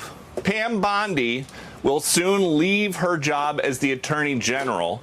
She is going to get a different job. I see you, Hammond. I appreciate you. We got a big scoop. Well, no, that's good to know, because wealthy is one thing, royal wealth is another, but to know that she wasn't from like some farm, with it, that's awesome to know. Thanks, dude. Yeah, for sure. Oh no, I was laughing at the guy saying we got a big scoop, but yes, that is a great detail to point out that she wasn't. It wasn't like they picked her up from under a bridge. She was from a very wealthy family. There's nothing wrong with that. My third wife was. I found her under a bridge. Her name was Nothing wrong with that at all. She was a bridge troll, but where's my Bridget? If you're out there, yeah, pretty amazing stuff. But it's crazy how I say they, but how these groups love to try to control the narrative, isn't it? I mean, every little detail it's like they've had a meeting over. It's fascinating. The administration, it doesn't sound like there is any bad blood between her and President Trump, but it does seem like they want her to go and do something else. And in an interim role, she will be replaced by Todd Blanche, who is currently her deputy at the Justice Department. Well, like so Todd it doesn't sound like Blanche is being elevated long-term to the Attorney General. What? There might be somebody else that the president wants to go in there. Well, in some ways, this is a signature move by the president. For those who have covered the president for 2 terms, and now in the second term, He is someone who was famous for It's signature. Okay, his all right. phrase I'll admit this. of "you're fired." Right, like What pause is surprising? because I'm going to show how big of a man I am. Right, we've done quite a bit of Trump bashing this entire time. Right I mean, he's right. It's hard not to. He's right in the middle of it. No, he's being a piss tit. I don't even know if that's a real slur or it's a good one. if I like can it. be considered hate speech for that. I don't want to. I like it. Stink anybody's kink, but he's being a real piss tit right now. But if he can turn this around, right, and he just put her out there, but like this is the whole thing because now we hate for no reason two people, Kash Patel and Dan Bongino, right? Because at least it's deserved with Bondi a little bit because Bondi was AG that time of Florida of that area. So like this definitely went across her desk, right? But now if he put her up here so she can do the same thing, we could all look at it and see, oh, this is how corrupt this bitch is. We don't like her. Okay, I'll give it that, right? And then he then puts Blanche in to Blanche like rock and or roll with this one, like does the right thing, right? Right. But now we still have fucking Kash. Where the fuck did he come from? Right, to where he was willing, because this is where I'm willing to admit if I'm wrong, but like where I don't think I'm wrong because we have too many out of the blue people willing to burn their credibility for bullshit. Because same thing with Howie Lutnick, right? Let's say Howie is untouchable, right? But now he's in fucking everyone's face. We all know how much of a cocksucker he is, right? To where we still can't do nothing technically, but now we know he's a cocksucker. I'm willing to accept that there's certain chess moves being made if that's it. But Bongino really threw himself into the fire for no fucking reason and then ran as fast as he could when he saw what was going on. Because remember, before the 2026 last drop that just happened, he wasn't there. He was already out. We still had Bondi and Kash. But now Kash is, I don't recall him ever being anything until him running for that position, right? Running on Trump's coattails with the whole, we're going to do the Epstein fucking thing. We're going to take it in. And then when he got in, like I only knew of him the past couple of years, so I don't know who the fuck he was that he's now getting his martyr position. Well, Steve's telling you. Oh, Steve. Fuck yeah. Steve Knievel. What's up, buddy? Apex Alpha Creep. I think they might both be that. And I'm willing to accept that, but I like it because then maybe that's compromat from elsewhere. Because I haven't seen him mentioned within any of the actual files. Like Pam Bondi was there and running the fucking show at some point. Maybe for the no, we know she was in a position of power with that. That sweetheart deal would have passed her desk. He's on Sean Ryan. We'll have to watch that sometime. Maybe do a live watch on X. Oh, heck yeah, dude. I've seen. That's interesting. Probably we can't do those on YouTube because they'll 40 episodes. Yeah, they'll cut us on YouTube. But if you follow me on X or FLAK at FLAK Magnet at G Speak Show, follow us on X. And once in a while, we'll do a live from there as well, where it's a little less filtered than it has to be here for the old tubes of you. And it's also a bit more crowd participation-y. We can chop it up with you guys and hammer out questions on the spot, and then you could also ask your questions that we will never be able to answer because we don't have all of them. But also, I want to give a shout out to I lost my train of thought there. Bloviating. Well, what'll happen is as soon as I press play on this video, you'll remember. Amazing about this action is that Pam Bondi was a true loyalist. I mean, she has been consistently by his side. The Dow in is the at thick of it. 1,500. Former Attorney General Pam Bondi responding tonight, hours after President Trump fired her, and it's still unclear who will replace her. Fox News' Homa Bash is here with the latest. Homa. Hey, Kenneth, President Trump called Pam Bondi a patriot and a loyal friend, but says she will be moving on to a role outside of the administration. Deputy AG Todd Blanche will lead the Justice Department for the time being. Now, in a statement, Bondi says she remains grateful for the president and that over the next month, quote, I will be working tirelessly to transition the office of the Attorney General to the amazing Todd Blanche before moving on to an important private sector role I am thrilled about. Oh my God, could you imagine if Pam Bondi was your new coworker? Oh my God, I wouldn't trust her with a fucking, I don't even know. With my I would coffee not order. email her, wouldn't answer the phone calls. I wouldn't trust shit. Better watch your back if Pam Bondi's stepping up in your office. That's all I'm going to say. The president gave no indication as to why he was firing Bondi. We know he has expressed frustration in the past over the Justice Department's handling of the Epstein files, as well as failure to prosecute his perceived political enemies. Attorney General Pam Bondi on her way involuntarily to the private sector. So what do the numbers tell us about what went wrong for her? CNN chief data analyst Harry Eden is here. Good morning to you, sir. How popular was Pam Bondi, before yesterday, before she got fired? Yeah, the American people are saying, thank God Pam Bondi is gone. In January 2025, you know what? She was actually on the positive side of the ledger. Look at this, at +1 points. But look at this, down she... I don't know how they tally that score, but that's one hell of a dip, huh? I mean, it's 3 months, 4 months? Yeah, but I don't know. It seemed like the dip was... Well, you know what? Are they really? But it's net popularity. It's not like January 25. Okay, all right. That's a big dip. But that's like over it's a big dip, year, right? It's a big dip. But I would like to know like how they actually goes. The more people got to know Pam Bondi, it says popular, so I guess they're just calling people on the phone and asking if they like her or not. I don't know. The less they liked her. Her net popularity rating by the end, -19 points, a 20-point shift in the wrong direction. Of course, one of the key reasons being why was the Epstein case, which, of course, she was helping in charge of that particular in the Trump administration. And the American people, simply put, did not like Pam Bondi. You talked about Epstein. How does that issue rank, among others? Yeah, how does it rank? The idea is, okay, we'll get rid of Pam Bondi, and maybe that would somehow make you more popular, Donald Trump, in the Epstein case. Look, the Epstein case is going to continue to be a big problem for Donald Trump, because just take a look here. Yep. Take a look at Trump's net approval rating. Look at that, dude.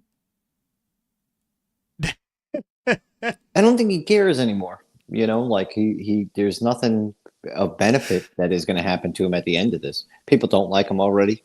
He's not going to. I mean, he's a lame duck anyway. Chance for a third, he has no chance for a third term. So I think he's just burning it down, dude. Yeah. I believe I've said this before here, but I feel like we're seeing like a fire sale of assets in the U.S. Man, like it feels like they're just selling everything they can off, and burning down the rest. It's like worse than they got in the 80s with greed, man. It's like, it's bad. And it puts people in compromising positions, But like the fact that, look, at -30 points is trade and tariffs. Another -30 points is the economy. And the Epstein case trumps even that. As far as things are that people are not happy about. Insane. That's insane. Like, just let that soak in for a minute. People are more pissed off right now about Epstein than they are about gas costing $6 a gallon. Well, I'm not surprised either, because that was the whole thing. That was his whole shebang he ran on. Everyone. He was going to get it all out. Remember, like, it was going to be the swamp drainer or whatever fucking shit. Immigration, foreign policy, the economy, trade, tariffs, the Epstein case. Look at this. That is by far the worst issue for Donald Trump. 19 past with the breaking news from Capitol Hill. The House Oversight Committee has announced former Attorney General Pam Bondi will not testify as part of the Epstein probe. MCD, the red versus blue thing, it's so crazy because that even comes up like in ufology, right, FLAK? Like, Yep. They talk about that all the time. Yeah, getting red teamed, blue teamed, or whatever. I think Skywalker clued us into some of that stuff. Because, like, I always find it weird that we have some kind of cataclysmic, like, terroristic event during military games. You know what I mean? I don't know if you know this, but 9/11, there were military war games going off They were wargaming it that day. Yeah, I think it was the Hudson, and then also near the Pentagon too, which caused a whole lot of confusion because, all right, this is the whole thing. The military should have known what was going on. You know, you have two planes drastically out of path for, because remember, one was going to Pennsylvania, one was going to somewhere else, one was going to somewhere else. Like I studied all this when the conspiracy theorists were first chopping it up and the documentaries were all coming out. So Sure. I do remember little things like that that were never squared away. You know, but that it was just very weird that same exact thing, and same thing with the Las Vegas shit. There was like the Las Vegas shooting. There was a military. Very strange feeling to that. Yeah. So yeah, the Las Vegas one was weird. You got to kind of work it all in there, and if they're big enough to do that, just I don't know. I'm seeing how this can work out as well, and think about it too, right? Like she's getting ousted and doesn't have to talk to Congress further than she has, simply because I don't think she legally can, right? Like let's say this is above her pay grade in a way, like because this is coming from the president. Yeah, this would be the easiest way to make sure that she doesn't have to fucking testify. Yeah. You know, like like I said, I called this when we were first talking about this. I was like, there's something up with Pam, because I know that she was somewhere involved in the first go around in Palm Beach, and sure the fuck enough, we're starting to see exactly how things are fucking panning out. You know, and how much she's covering up things after the fact. Yeah, 100%, man, 100%, and.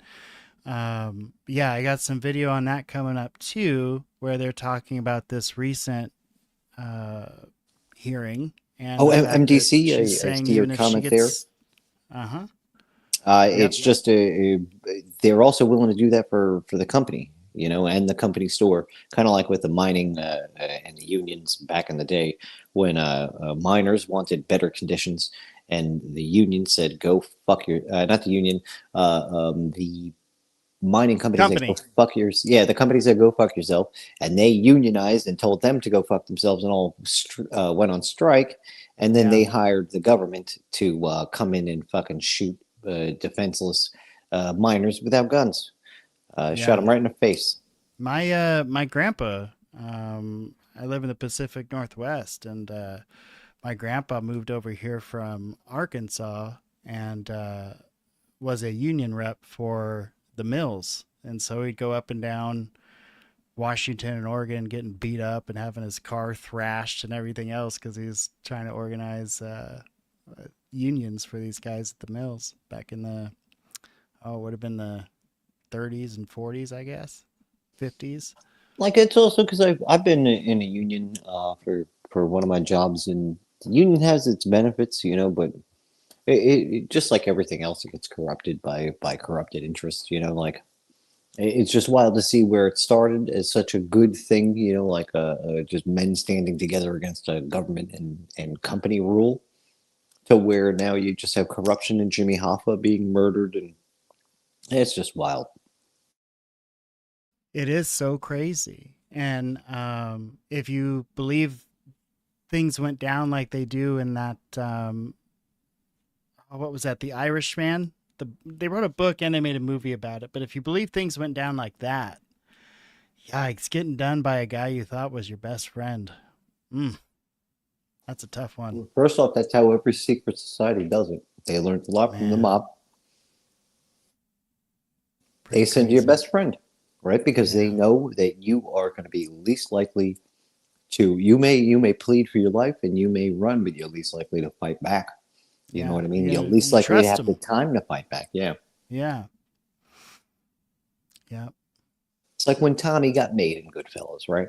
They were like, "Come, you're getting made. Come into the garage. We're going in." And he came into an empty room with plastic on the floor, and that was it. Oh, shit. Hey, Steve, don't feel so bad. Don't beat yourself up, buddy. We've all been there. We all were fucking got, you know, we all got got.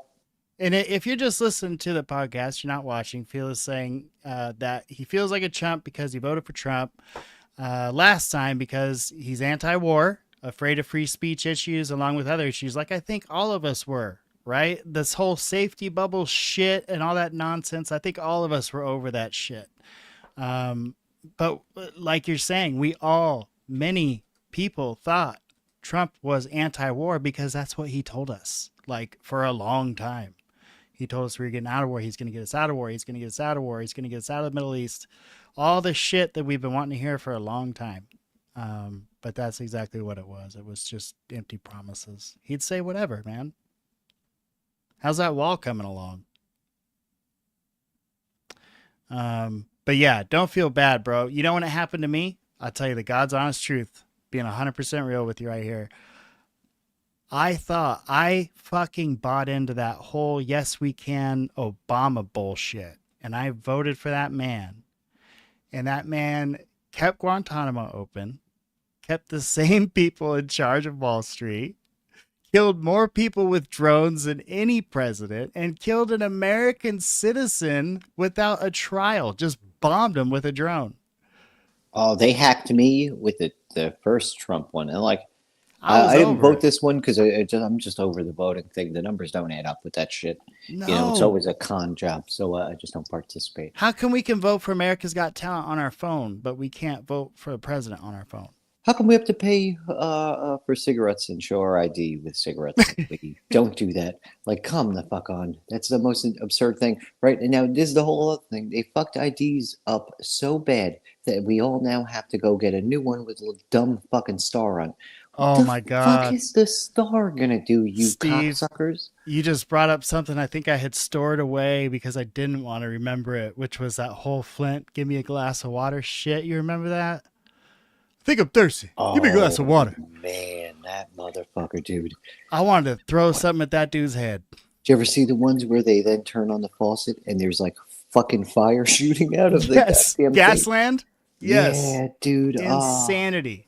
Yeah, we were because I voted for him the first time around, and then second time did not because I already was hip to his bullshit. Then Sure. Bernie, then I got with Bernie. Oh, that Bernie shit, man. You know, he just immediately like to find out that he bent over and spread his ass for Hillary. You know, I was like, what the fuck? Because nobody liked Hillary, dude. I hated Hillary. They put her in. Right, they pulled a Kamala Harris and made sure she got in, and it was her and Trump. I did not like Trump too much, but against Hillary Clinton, you could have put, I don't know. I don't think there's any politician I possum. Like, yeah, possum. I would have voted for a possum. I think I would have voted for a possum now too, though. But at least a possum is more huggable than Hillary. You know. You make a great point, MCDC. Do you think Obama actually had any say in anything that happened? Probably not much, but well, no, some, he was a CIA right? plant from the beginning. Like his stepdaddy was CIA. You know, I mean, Is that your belief? You think he was? No, 100%, dude. He was a billionaire fucking CIA guy, like pretty high up. And I don't know if it was actually his stepdad, but it was like who pulled him into the fold. He was also one of Trump's proteges too. Not, We're gonna not have Obama, to do an episode on that. Trump was Sure. Similar to Obama. This guy also pulled Trump in under his wing and taught him some things. Hillary was the most unlikable person ever, right? It's like she was trying too hard to be normal. You know, like even if you're weird, just be yourself. People don't like that fake shit. People don't like it. Just be yourself. Well, no. Be She real. can't be herself because she does do that. She slipped up when she was younger, right? And she thought because she wasn't ugly. Right, so she was relatively attractive. She was smart when she was young, yeah.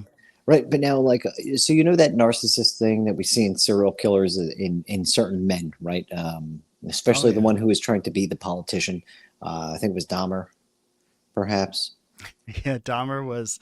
Yeah, he was involved with the police department. Yeah, he was. I don't know if he's trying to be a politician, but he was definitely involved with the police department and fundraisers and shit like that. Well, I think he was trying to be a Republican and he lost, like a senator race or something. Oh, and wow. He lost, right? Hillary Clinton's like that. Like she's not. That guy was kind of likable, I think, to some people. Hillary's not likable because when she shows her own personality, she's laughing about getting a pedo teacher off of a rape charge against a 12-year-old. You know what I mean? What? And this is the thing. As a woman, she used the tactic of Hold on. You have to tell that whole story now. I have to hear this. Oh, man. What? So she is one of a few lawyers on a team, right? The team is working for a teacher. So some rich client. And I don't even know how rich he is. Well, if you have a team. Yeah, but it could have been for the school board. You know what I mean? Like, I don't know who paid for this, but it was a teacher. He might have been a private school teacher and well off. But like, I just think he knew some people, and like the school didn't want to get this blow on their reputation. And now this is when she's on this law team. So she's roasting the living shit out of the 12-year-old girl who's claiming the charges, right? The girl cries on stage, and they make it seem like she was asking for it, which we know that's impossible for a fucking 12-year-old. Right. We know that. We know that's impossible. Right. There's no consent at that fucking age. 100,000%. We have a legal distinction for a reason, and if we go by the law, it was illegal, very much so. She gets him off by really dirty fucking means, right? And then in a interview, she's in the background and she's asked about it, and she fucking laughs about it, like laughs about getting this guy off, right?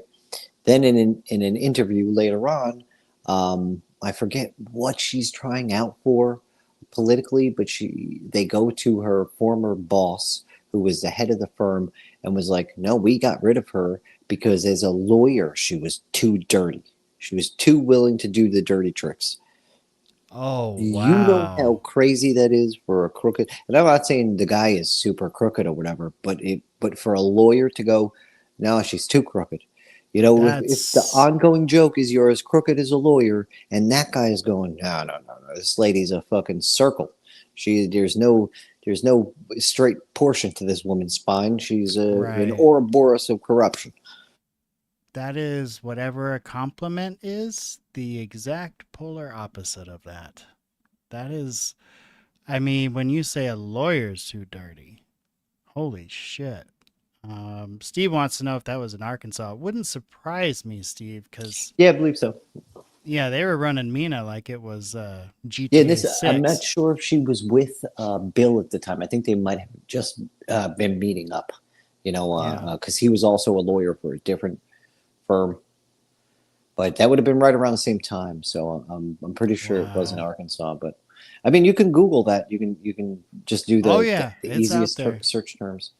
I mean, would you actually, you know, can we fact check me right on the spot? Google a lot. DuckDuckGo is a good one as well. Although I have heard that ABC purchased DuckDuckGo. I haven't looked into it And Brave yet. browser is supposed to be good.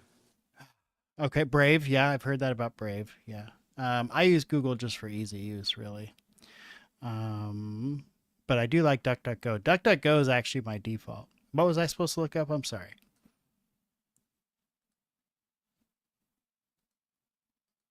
Sorry, I was reading the comments. No, you're good. You're good. It's what case did Hillary get a teacher accused of sexual abuse off of? And then you could add 12 years old. This case. Yeah, just because I want to make sure I got the facts on that right. And now it may softball her role in it, and it may not tell you about the laughing, but you can find her laughing when asked about it video on YouTube. And it's like an old video because it's still like 1975. Okay. She volunteered to defend a rapist who was found not guilty and laughed about it in an interview. Wow. Clinton Google defended straight up an told you that? accused. This is factcheck.org. Clinton defended an accused rapist, but she did not volunteer. He pleaded guilty to a lesser offense. She laughed when recalling unusual aspects of the case. Oh, so the what's funny is it kind of drew you in a different direction with that whole volunteer thing, because we didn't even ask about that. I never mentioned that or anything, so that's kind of funny. It said that. That must be what other people are probably, you know. Yeah, but still good to know that I'm solid as a fucking rock when it comes to my research. Yeah, right, Steve? It's like, stop trying. I understand filtering out just ads and nonsense. Like, I get that. But if it's somewhat reputable, if it has some interest and there's some people observing it, like, stop trying to filter it and fact check it. Like, I have a brain. If you print an article that says, we found a purple dragon in England, it poops rainbows and it's giving out free chocolate to everyone, I'm probably going to fact check that. Like we should, right? We should look into that and not just be like, oh shit, I'm heading to England to see the purple dragon and eat some chocolate poop. Next week, the committee voted to subpoena her last month. MS Now Capitol Hill reporter Kevin Fry is joining us with more on this. So this is what we're talking about. She gets fired from her job, and there's this Epstein hearing going on, and they're saying they want her to come. She says no. Then they say, okay, we're going to subpoena you if we have to. And she's saying, if you subpoena me, I'm still not going to go. Kevin, welcome. What can you tell us about this decision to not have her testify? Yeah, apparently the DOJ is saying that she will not be testifying because, according to them, she was subpoenaed as in her role as the Attorney General. It is worth noting, though, that the House committee does leave open the door to the possibility of her coming in later, saying that they're going to be talking to her personal counsel about next steps regarding scheduling her deposition. So not closing the door quite yet.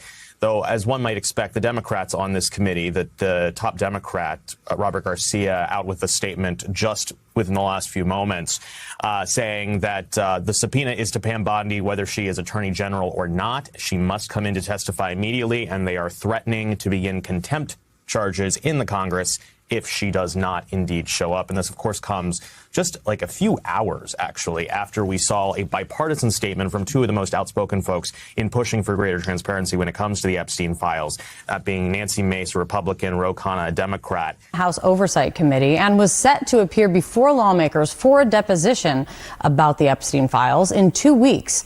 The person who had led that subpoena push, joining us now, Republican Congresswoman Nancy Mace of South Carolina. Thank you for being here. Now, a committee spokesperson, Congresswoman, had told CNN just last night that the chairman, the plan after the news was that the chairman was going to speak with members about the status of the deposition subpoena and confer on next steps. Have you talked to the chairman yet about those next steps? I have not yet, but I made my point very clear yesterday when I issued the subpoena that was voted on by the Oversight Committee a number of weeks ago. We did it by name and not by the title of the Attorney General. So she's still compelled and required by law to come before the Oversight Committee. And at this juncture, I'm not backing away from that or backing down from that. I do believe the handling of the Epstein files was done in a very poor manner by her and her office. And there are still questions that she has answers to that are very serious and has information, I believe, that'll be important to the committee. So I'm moving forward. If I could still have the majority of support from the committee, it won't be just me. I have to have the support of my colleagues on both sides of the aisle to move forward if the chairman wants to try to quash it. So there is a step that might need to be taken. If the chairman wants to go a different direction than what has already happened, then you will need support from your Republican colleagues and Democratic colleagues to try to make sure she comes in? Yes. And, that'll be, I'm assuming if that's the overture right now, that I'll have a little bit of work to do behind the scenes to make sure that I have any votes, if it's going to come up for a vote or how we move forward. I'm pushing to have her. She's made a lot of statements about the files. I have questions about those statements. I have questions about why not all of the files have been released. I think there's a messaging issue as well. How about half of the files? Not all of the files.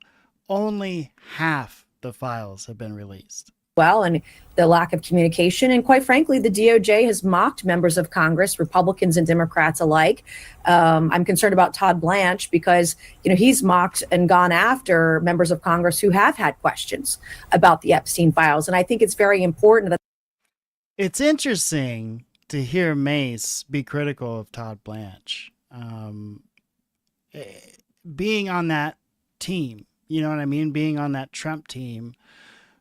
But you have to take into account her personal experience. So, I don't know, is the Donald's support going to end up backfiring? The next Attorney General, that we show that there is not a two-tiered system of justice, that if you're rich and powerful and politically connected, regardless if you broke the law, our country's going to go after you, that you will be arrested, you will be investigated, there will be a trial. That's really important to me to restore trust in the institution. You say that there's no question that says that this is the subpoena stands for Pam Bondi. Do you have any inkling or suggestion that if it stands, she will fight it at this point? I don't at this point. I mean, the rumor was she didn't want to come in for it previous to this, which is why she did the briefing pretty much immediately. And we were only given 24 hours notice for that briefing. I'm sticking to my guns. as I always do, as I always have, because for me, this is not political. This is personal. I have met with these victims. I have been through many of the files at the DOJ, and I have many questions that I feel she can answer, and others at the DOJ. And there are folks that we're going to be bringing in to depose that they're going to be very important. I put out names. I know Chairman Comer has put out a list of people that are going to be coming in. This isn't going away. Now, Stacey Williams, who dated Jeffrey Epstein for several months. Stacey, thank you so much for joining this afternoon. It's good to see you again. So I thought this was fascinating because in all of the research craziness and just the overload of information, I didn't even realize that he had this ex-girlfriend doing this interview kind of tour. Stacey Williams. Are you familiar with Stacey Williams? No, I didn't also know she was an ex-girlfriend of sorts. I had no idea. That's kind of crazy. I think you'll like what she has to say here, because she touches on some things you've touched on a few times. I know you've been working closely with many of Epstein's survivors. What does the firing of Pam Bondi mean to you and to the rest of the survivor community that has been calling for accountability? Well, I mean, it's good news to see someone who is absolutely terrible at their job go. Yep.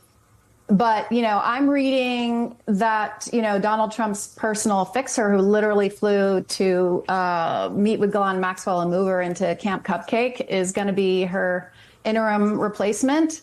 And that's terrifying. Oh, I didn't know that was Blanche. I don't have any faith that he cares about transparency. What I'm seeing all over again, and I've been hammering this since I came forward in, 2024, is that the survivors do not matter in the equation. The cover-up is what matters most. And I have no faith that the cover-up won't continue. That personal fixer who you're referencing. Well, that's a tough question, MD. Do I believe any of it? Do I have a side, or do I understand how deep this corruption goes? Yeah, I mean, I guess my side would be of the victims. I think that they had their lives ruined, and they haven't had a lot of advocacy and a lot of people on their side. And the way I know how to do that is to be at the best I can at being a thorn in all of their sides. And so that's why I do this, because I don't understand how it goes, because we only have half the information, and half of that information that we have is totally redacted. So I don't know how deep it goes. I believe it goes very deep, and all the way to the top, which is really disheartening. Hold on there. I'm going to give a warning out to the audience. Don't you break my sweet, innocent Gabriel. He has some remnant of hope left, and that's all I need to know, that there's hope left in this world. He's waking up to this shit, MDC. Trust me, I'm breaking his mind slowly, at least enough that it can recover before each new episode. And he is finding shit on his own now that's blowing his fucking mind. So I don't think the president is the top. I think the top is closer to like what Matthew Brown described, what Stephen Greer has described, love him or hate him. I think the top is closer to something like that, a very powerful organization that really doesn't answer to anyone. The laws really don't apply to them. These are the people where if their grandkids accidentally get drunk and kill a couple people driving one night, their dad can fly them out to Saudi Arabia that night to make sure they don't face charges. And this shit happens every day. Well, not every day, but it happens every month at least in this country. yeah, and Stephen Knievel, I don't know if you know this, but I'm the bitter one of the two. I'm the more jaded, hence the swearing, the constant swearing. Well, Steve so is right on fucking point, depressing, man. dude. It's hard not to turn jaded and bitter. And like I've said it all the time, is that we laugh because if we don't laugh, we're gonna cry, right? So fuck it. We might as well laugh on that ship that's going down, right? If anybody's Because- got any receipts for the hope that we should have, bring them on up. I'd be glad to revive some of it at least. I don't think it's been dead that long, you know? That's right. They can take a lot of things from y'all, but they can't take your pride. They can't take your smile. They can't take... Well, no woman, no pride. Remember that. You know? No woman, no pride. So get yourself a woman or something.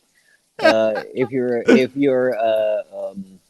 into the Baphomet thing, I guess you got all that rolled up into one. So I guess you're happy. Oh man. Yeah. It's interesting. The Twyman videos that we've done, people really like those. Now we can make nerd jokes. Now we can make historical nerd jokes and be relevant to topic. I love it. Anytime you want to cover another one of those, like, because I've been reading a bunch of that stuff. Yeah. I've been trying to coax Kurt Metzger into doing a show. Oh, I'd love to hear his take. Dude, I've read enough now. I think I can teach him a thing or two on at least what the books were about. You know, I've done my own research into the stuff that she's talked about and really followed it up, so I understand it. Yeah. If y'all aren't familiar with Tracy Twyman, give her a search. There's some videos that FLAK and I have done on her. What a character! What a spirit! And by the way, it would be on this show, so it would be with me and my sweet friend here, Gabriel, getting derped by Kerp. You know, so if anyone wants to annoy the hell out of him until he decides to say yes, I haven't DM'd him yet. I don't want to make it personal, but if we can get an annoyance campaign, I think that's different than a harassment campaign. We just want to lightly nudge because we love. He's great, man. I did with Eric Hecker. We watched the interview that he did on the Derp with Kerp and broadcast I think you were because he also brought Kurt into the community. Like I've asked him a few questions. I've had my interactions with Kurt and I made him giggle. And I also asked him one question that caused a 30-minute response, which to me, that's the best kind of question when I just got to ask him something simple and he fucking runs with it.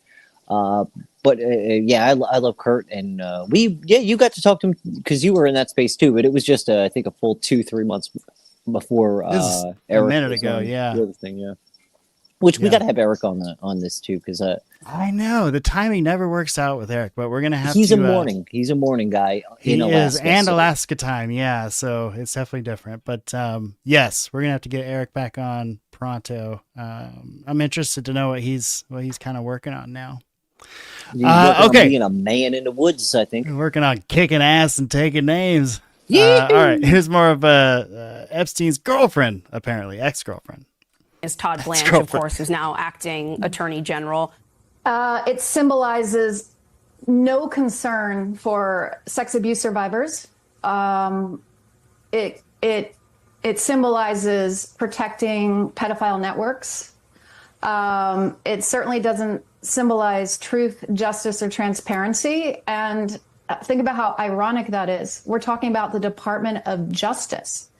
I mean, Pam Bondi said she wouldn't respond to subpoenas. So the rest of us have to respond to subpoenas or we can be arrested, but Pam Bondi can keep cleaning up the messes of these men who are hiding out and enjoying the fact that their names are blacked out on all of these emails while survivors have had their home addresses, their driver licenses exposed. They don't take any of us seriously. And, to your point, Donald Trump ran. His base cared very much about exposing the Jeffrey Epstein network and the files. He ran on this, and they did nothing but cover it up and screw it up. And Pam Bondi failed miserably. And now the guy who's going to step in as her interim replacement is the guy who moved Ghislaine into more comfortable quarters. This is laughable. This administration has made it unequivocally clear that they do not want the truth to come out, that they do not want the remaining files to be transparent. And I just want to add, overseas in Europe, I'm talking to media all day long. They are reopening look at Norway. The former prime minister is in the files, tried to take his life. People are being arrested in England, arrested in Norway, arrested in France. They're reopening investigations. And hear what's happening. And that is a point our friend FLAK MAGNET has hit on multiple times. You have other nations literally arresting people, literally arresting royalty, ex-royalty. Either way. Well, I think he's ex-royalty because of this whole debacle too, no less. You know, so you can say whatever you want because it's bad either which way. Right. Yet we redact all the names of people that could be implicated and do nothing. And start a war in Iran. Come on, y'all. We're so much better than this. I'm glad I genuinely found people who give a shit about this because I was tired of going nuts, shouting at the wall when no one would listen. Fucking 4 years ago, you know.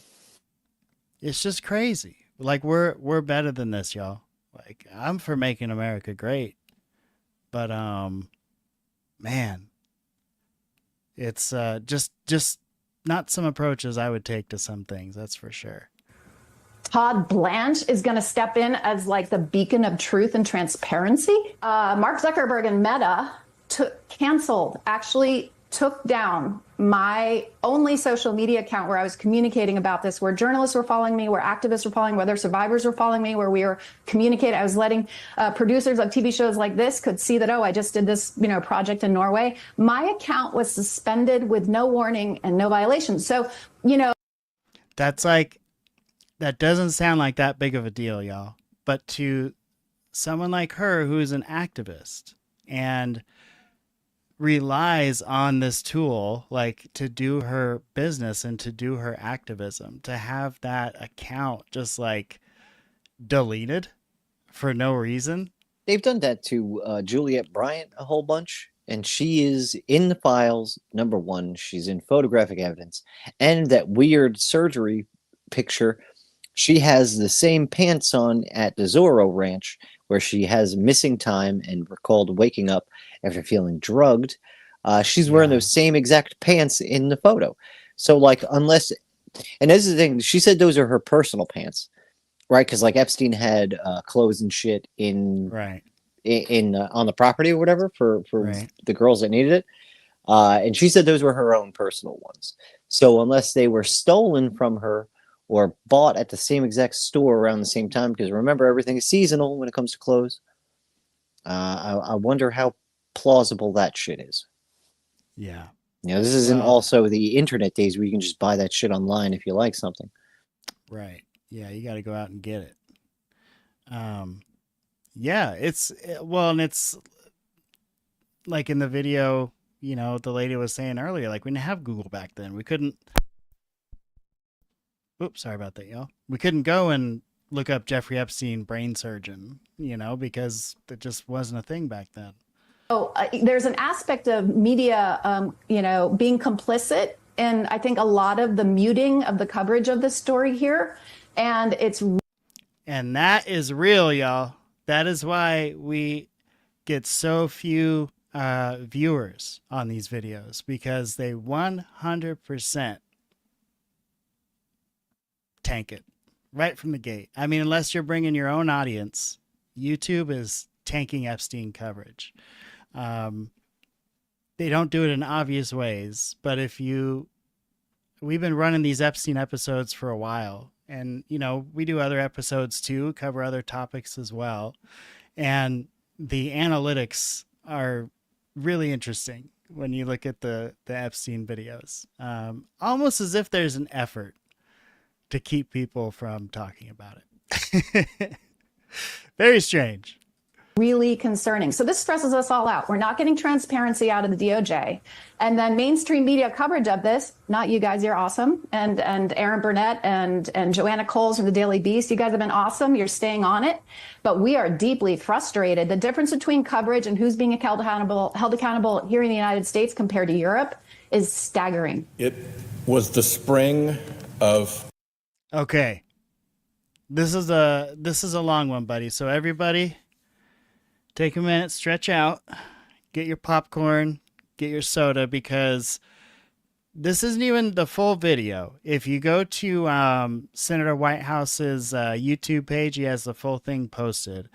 But this is some stuff I thought it was important knowledge for us to consume. So sit back, relax, and soak this in, because this senator is going to explain to you, I think, what might be the real deal. I'm not sure. 2019.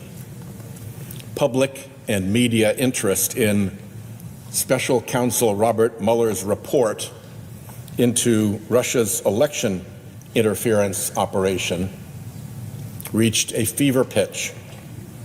There had been a steady drip, drip, drip of reporting on the Trump team's cozy and peculiar relationship with Russia since his surprise election victory in 2016.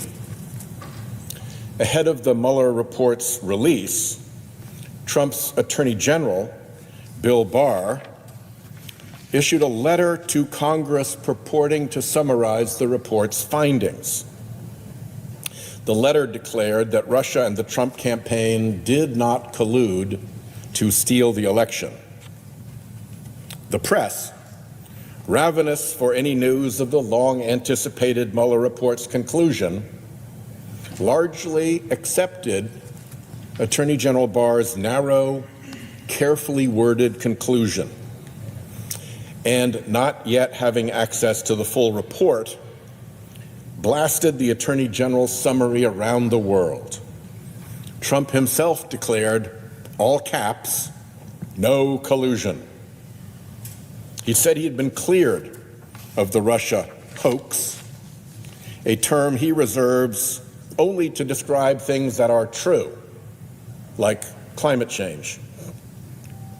Frustrated, Mueller wrote to Barr that the Attorney General's letter did not fully capture the context, nature, and substance of the investigation. But by the time the dense, voluminous Mueller report was issued the month after Barr's letter, its message had been obscured. The Mueller report actually concluded that the Trump campaign knew of and welcomed Russian interference and expected to benefit from it. That conclusion was later echoed and reinforced by an investigation led by then Chairman Marco Rubio's Senate Intelligence Committee, a bipartisan report. But Barr's scheme had largely worked. Many in the media and in the Democratic Party seemed to internalize that the Russia speculation had perhaps gotten out of hand, and that perhaps we had been wrong to believe there was a troubling connection between Trump and Russia after all. But were we? Let's take a look at a sampling of what Trump has done for Russia just lately, and usually at the expense of American interests. There are many, but here's a top 10. 1. After Trump and Vice President Vance theatrically chastised the heroic Ukrainian President Zelensky in front of TV cameras in the Oval Office last year, Trump paused our weapons shipments to Ukraine.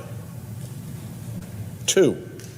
In July, during the worst Russian bombing campaign of the war until that point, Trump paused an already funded weapons shipment for Ukraine, including the Patriot interceptors that protect civilians from Putin's savage attacks. 3. That same month, Trump's Treasury Department stopped imposing new sanctions and closing sanctions loopholes, effectively allowing dummy corporations to send funds, chips, and military equipment to Russia. Leaked phone calls show that White House envoy Steve Witkoff and Putin envoy Kirill Dmitriev have worked together closely behind the scenes on a peace deal favorable to Russia. 5. Last summer, Trump rolled out the presidential red carpet for the Russian dictator on American soil, with a summit in Alaska that yielded, unsurprisingly, no gains toward ending the war in Ukraine. 6. Trump's vice president traveled to the Munich Security Conference last year to parrot Russia's anti-Western talking points, pushed by right-wing groups that Putin has long funded and used to create political strife in Europe. 7. Trump installed Russia apologist Tulsi Gabbard as his director of national intelligence, much to the glee of Russian state media. 8. Upon the confirmation of Trump's Attorney General Pam Bondi, the Department of Justice shuttered its anti-kleptocracy work that had successfully targeted Putin's Russian oligarchs. 9. Late last year, Trump unveiled a new so-called national security strategy, which abandoned traditional alliances in Europe and favored a transactional foreign policy that the Kremlin praised as, quote, largely consistent with Moscow's vision and desires.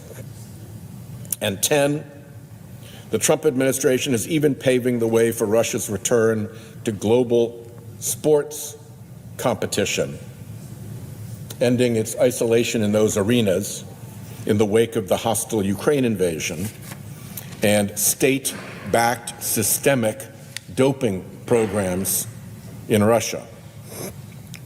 That's a top 10, but the list goes on. If Trump were purposefully doing Russia's bidding, it is hard to see what he would be doing differently. The United States is the most powerful nation in the world. Russia is a weak, corrupt regime.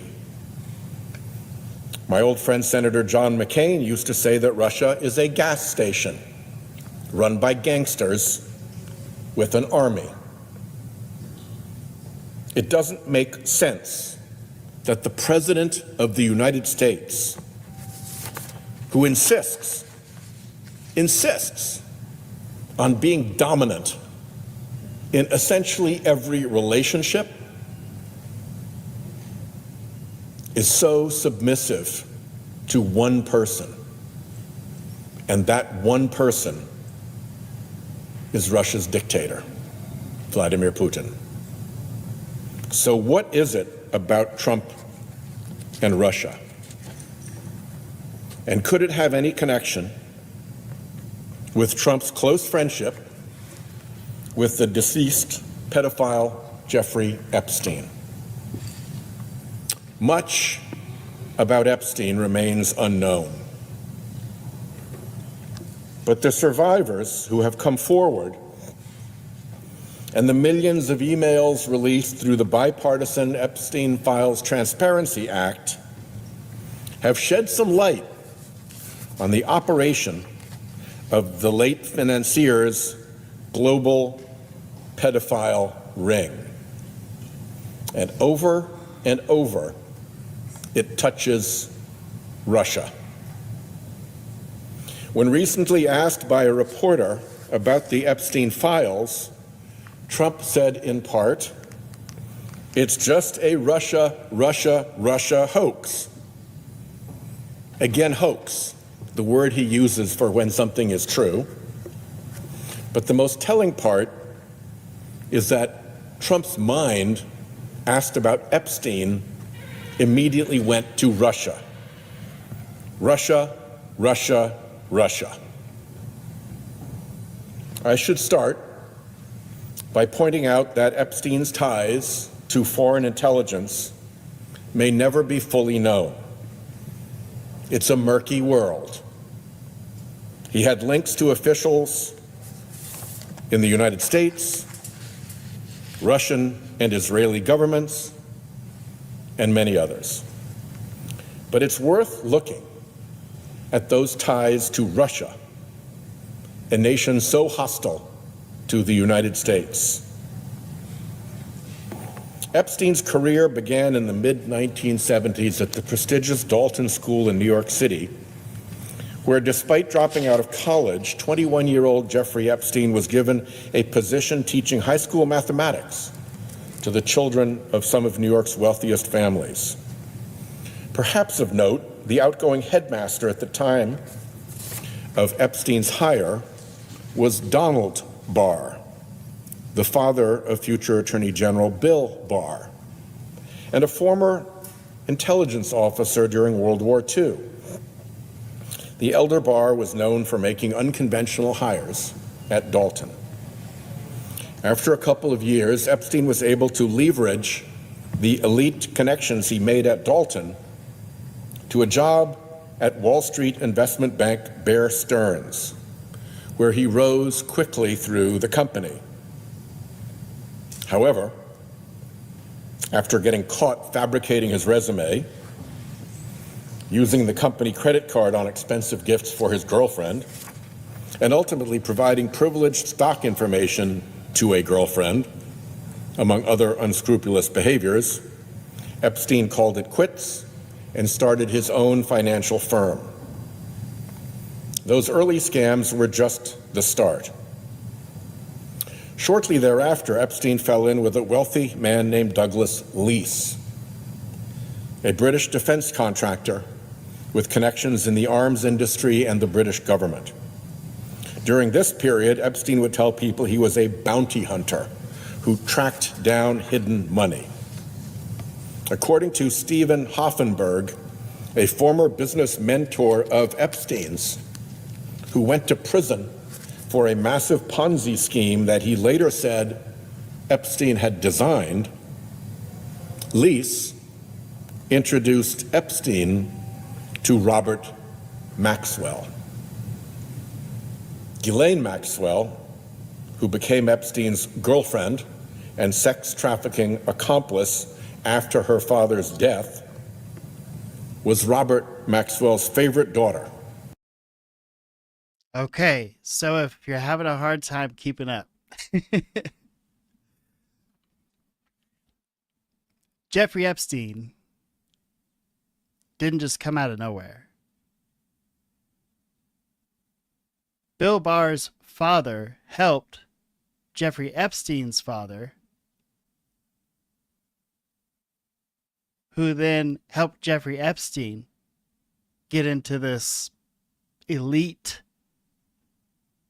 rich, powerful group of men.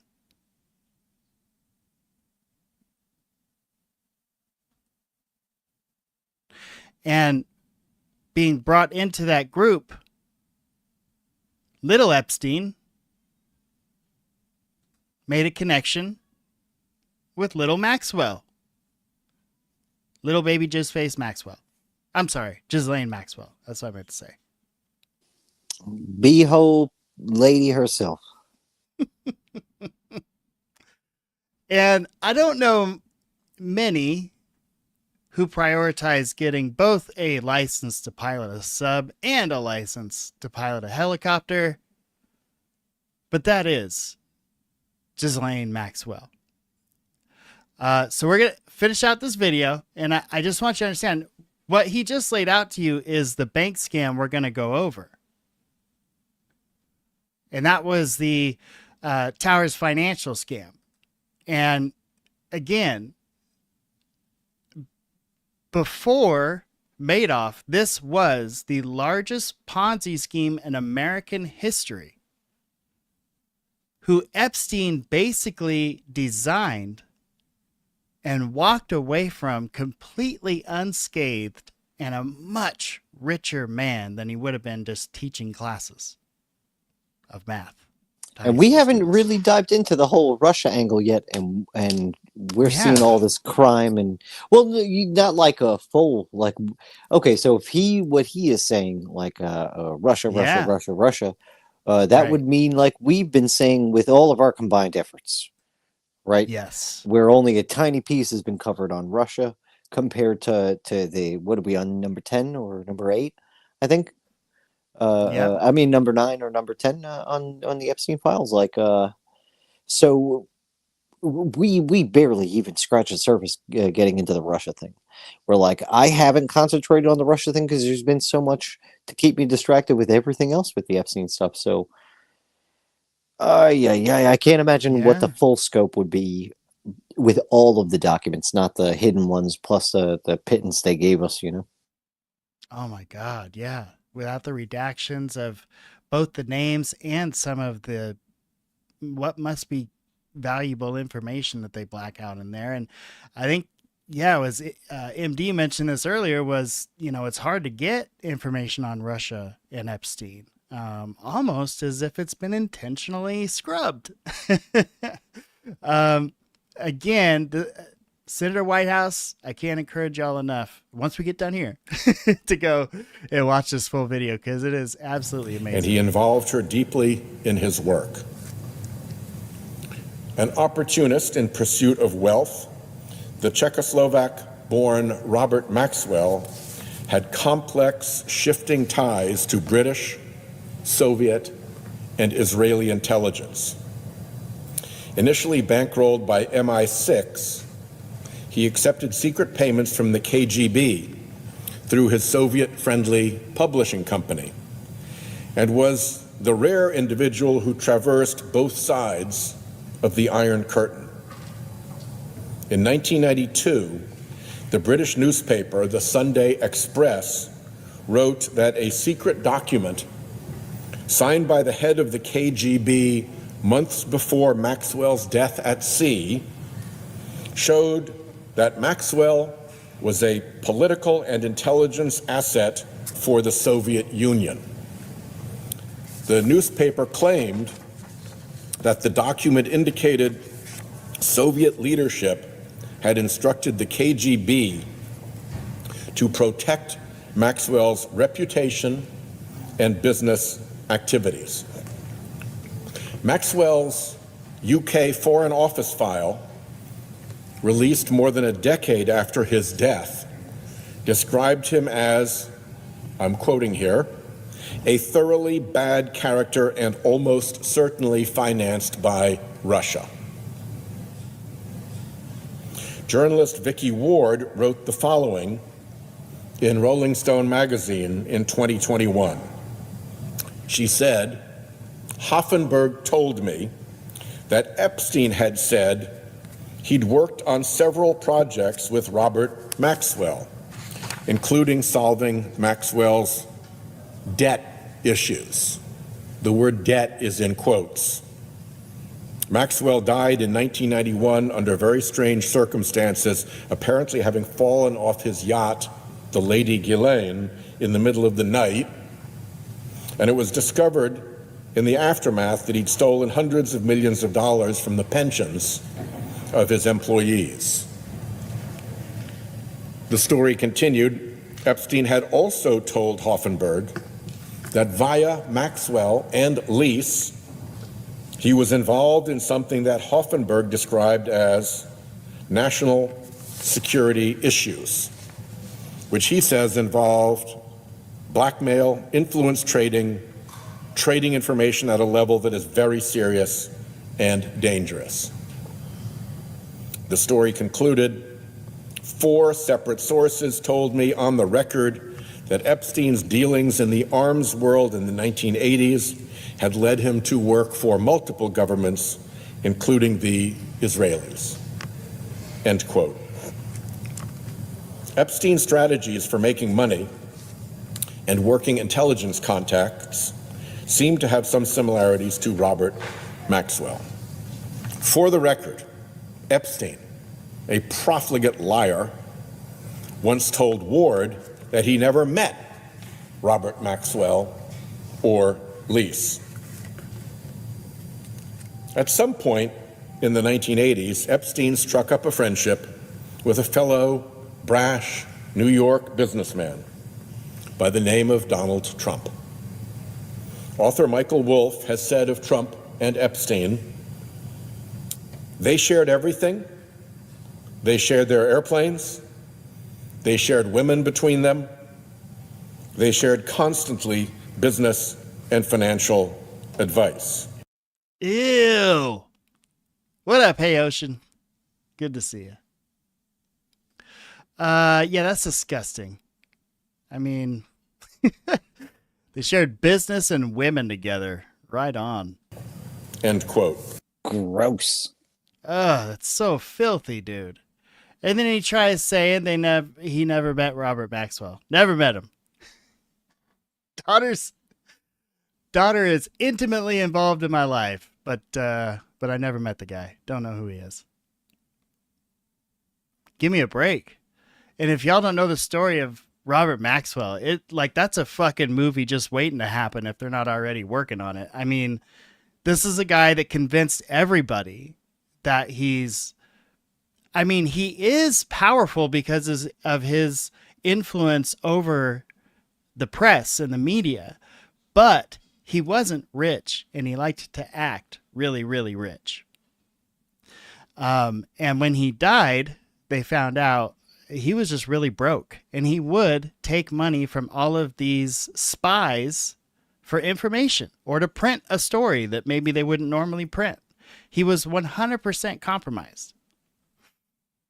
I don't even know if he was broke. If I'm being honest with you, right?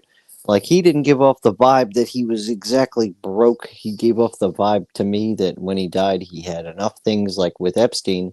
Technically, Epstein's broke. Everything is in trusts. Yeah. You know, like, so now that he's dead, everything gets skirted away. No money's left on the table. You know, it's not like the government gets to go like, oh, well, there's $2 million unclaimed here that's in his assets that we now get to squander and do whatever with.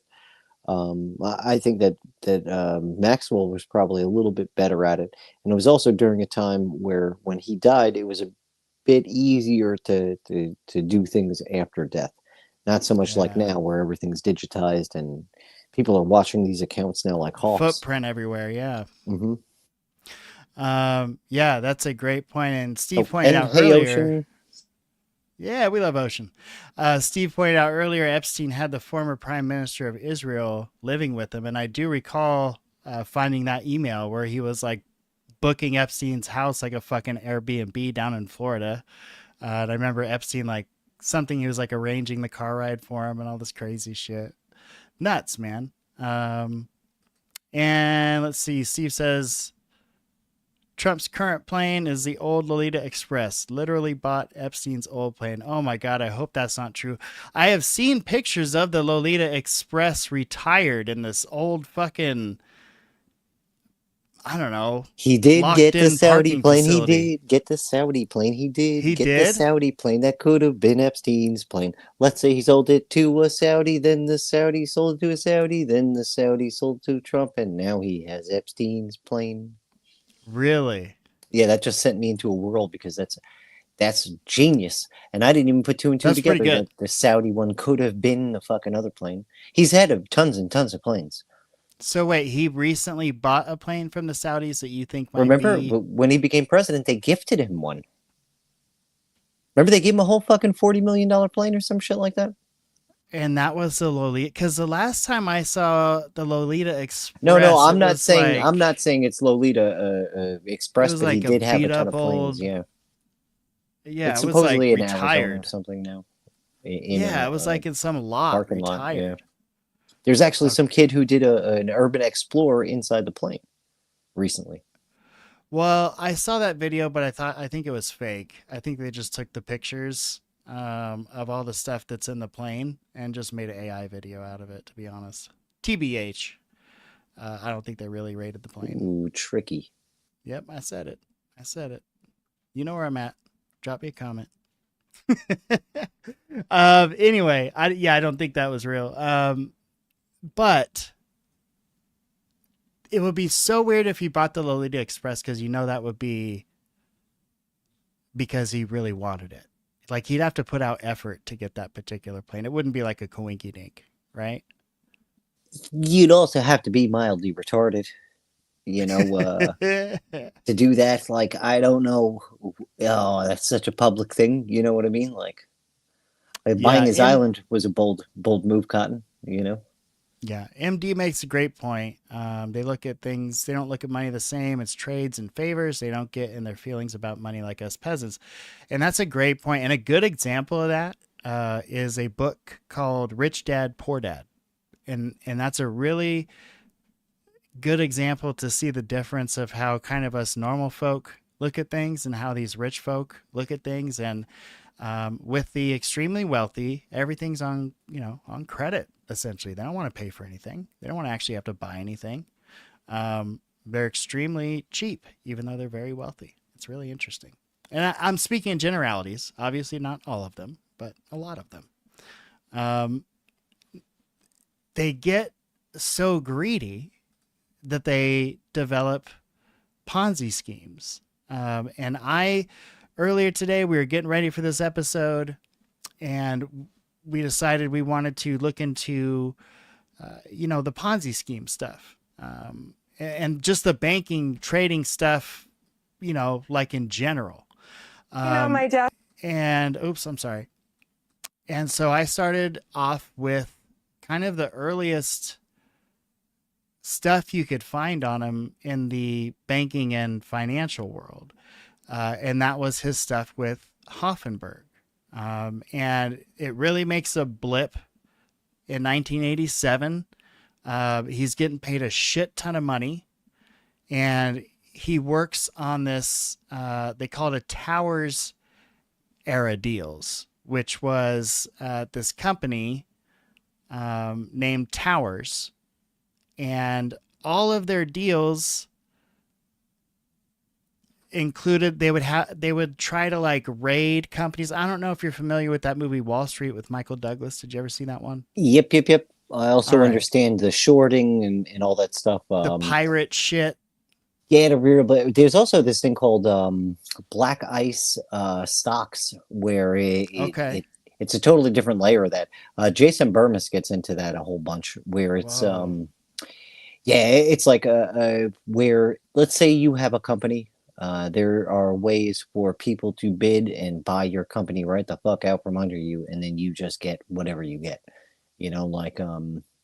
Look up black ice stocks, and it's a way more corrupt than anything we're seeing on the surface. You know what I mean? And these are like, I don't fully even understand that part. I just remember Jason Burmis going over it and laying it out and being like, "Oh my God, that's crazy! How is that legal?" Yeah. Hey, you're good, Steve. We fuck up all the time around here.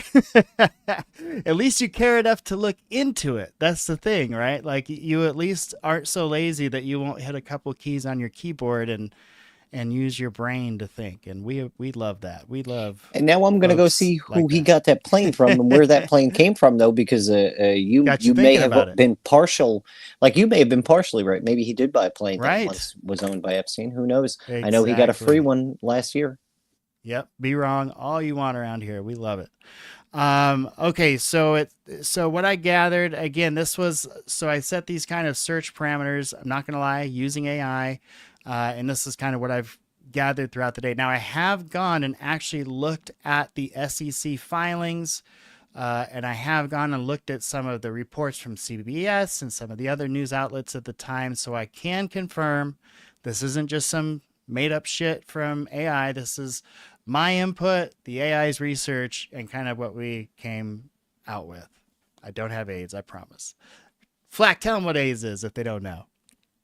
Oh, artificially intelligent derangement syndrome, or artificial intelligence, or it's induced. There's induced in there because induced something. It's it good. sends you into some kind of AI loving psychosis where you want to marry your computer. Right. It's not a good thing. It's not a good thing. Very bad. And there are AI is many a great tool, but that's what it is, folks. It's a tool. Okay, so what we've got is with Epstein and Hoffenberg, the two worked closely on all those deals under Towers. CBS reported it was supported by court records and accounts from lawyers and executives connected to the firm. The Washington Post described Hoffenberg and Epstein as having run the company together in that era, though that article also leans heavily on Hoffenberg's later claims because as he was getting in trouble, as the company was going down, he didn't throw Epstein under the bus. He stayed 10 toes down, didn't rat. But then, after he served his time for the crime, he squealed on Epstein. Squealer. I knew it. Yeah, but at that point, it didn't really matter, right? So in the SEC in 1993, amended complaint named Towers, Hoffenberg, Michael Bratter, Arthur Farrow, and other executives, not to include Epstein. The 94 arrest was for Hoffenberg.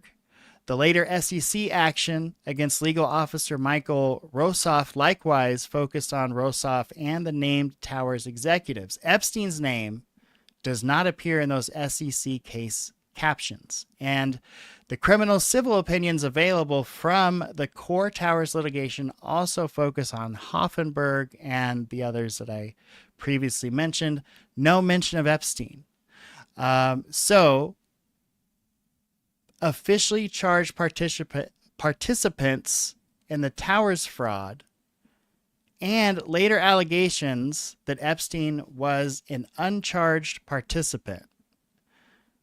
So a 2018 civil complaint by Towers investors, so the investors sued the company, flatly alleged that Epstein was an uncharged co-conspirator who used proceeds from the fraud to capitalize later entities such as Financial Trust Company, which is a company he started. This guy's a genius. Yeah, but this is where the genius comes in. He's making money off the fraud money from earlier. That's also off of illegal gains. He's he's a math magician because he makes numbers disappear in one area and reappear in his bank account. Right. I'm seeing it now. Now it's finally clicking. Like, oh no, this guy is a brilliant piece of shit. Yeah, I mean, it's not that brilliant, you have right? you have to be very, very intelligent to be able to do 400 piece of shit things all at the same time. I'm now figuring it out. It's not any one scam. It's the fact that he's able to run multiple scams. That's the genius part. You don't have to be a good guy to be genius. There's evil genius all over the place. This is evil genius. We've heard about this in the cartoons. Yeah. Darkwing Duck fought many an evil genius. The guy with the lightning plug Old hat. Darkwing. Yep. You know, Mr. Volts over there. We're hearing about a financial, but this is Kingpin. Yeah. But with you gotta have to add horribly abusing young children. But oh my God, his ability to just do so many fucked up things at once. Like I know we got a comment earlier about how are you surprised? I don't know. These things surprise me because I, as a person with ADHD who loves to do many different things that I fail at once, I can't do any of them successfully. You know, especially all of them successfully. You know, like oh my God, this is insane, dude. If I could just remember laundry while washing a counter at the same time. Get it together, Flack. I'm trying, man. Timers help sometimes, but it's just what the fuck. And this guy's working off of 1990s technology. Yes. Where he doesn't have all the fancy computers and AI. And should I continue? Yeah, I'm sorry. I just had autism. I'm just making sure. Autistic ramble. I know. This shit makes me angry because it's like there's like, I mean, I'm sorry to go there, y'all, but I'm gonna do it. There's like kids starving and shit, right? And of all the things you could be doing, scheming like that. I mean, imagine if you took that power and directed it towards feeding starving kids or I don't know, Can we helping just people that are going to get evicted, or helping a kid get a scholarship, or like, I don't know, something positive. I had to do a happiness bong rip. I apologize. But Yes. can't we just task like 100 AIs? Like I know people are tasking them with like breaking cryptos and doing all sorts of nasty shit. Can we task them with doing the same thing, but then like, I don't know, actually saving kids? Because we know that humans won't do that, but like, I believe if the robot is actually tasked with doing it, it'll happen. You know, it just isn't You're being right. tasked to fucking help the. Like, it's my whole thing. Everyone's like, why are you so mad at the AI? It's just AI. It's trying to be intelligent. No, it's made to be stupid, and it's programmed to fuck every one of us out of a job. You know, like, if it were programmed to be good by the people programming it, which that's the problem, is the programmers, not the computers and the AI. It's the programmers. If they're programming it to do the bad shit, why is nobody Robin Hooding right now? We're not hearing about all of JPMorgan's accounts being emptied and given to the fucking poor, you know, which that's possible. They could do it. All the fucking accounts are being hacked and we're getting information every which way, but none of the good shit is happening. So where are you, white hats? What the fuck are you doing with your lives? Well, I think the large language models that we work with, and I know you've heard me bitch about this before, I feel that is large language models are not AI. They're just really good large language models. And we're not used to communicating with large language models, so it feels real and it feels like AI, but it's not. It's not an artificial intelligence. It's a large language model. Artificial intelligence is cool, but I don't even know if we've actually how many of quite our hit it yet. How many of our smart friends, though, like our very smart friends within the community, refer to it as AI? You know what I mean? Like even our ones with AIDS who are way smarter than we are, who fall in love with these robots, they even call it AI. Like no one understands it's an LLM, which we should be calling it so that we understand exactly what it is. It's a large language model, a learning model, but it's based off of all the bullshit that we're queued up on. The dialectic that's portrayed in society is just filtered through this now in a different way. That can, like, this is the whole thing. It's meant to be a way to read you and then gaslight you into fucking oblivion with the government's narrative on whatever subject, you know? Yeah. Well, yeah. I mean, and that's the thing that gets frustrating about it too, right? Is, you know, it's filtering answers, and it's trying to keep you inside of a box.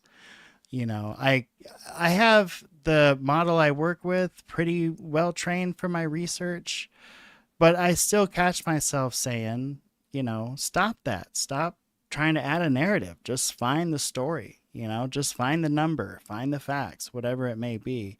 But they do.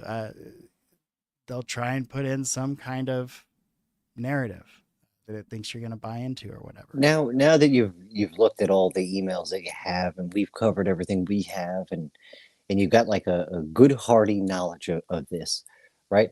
Imagine being a news agency and honestly thinking like, we've got to find the salacious angle. Everything in this is salacious.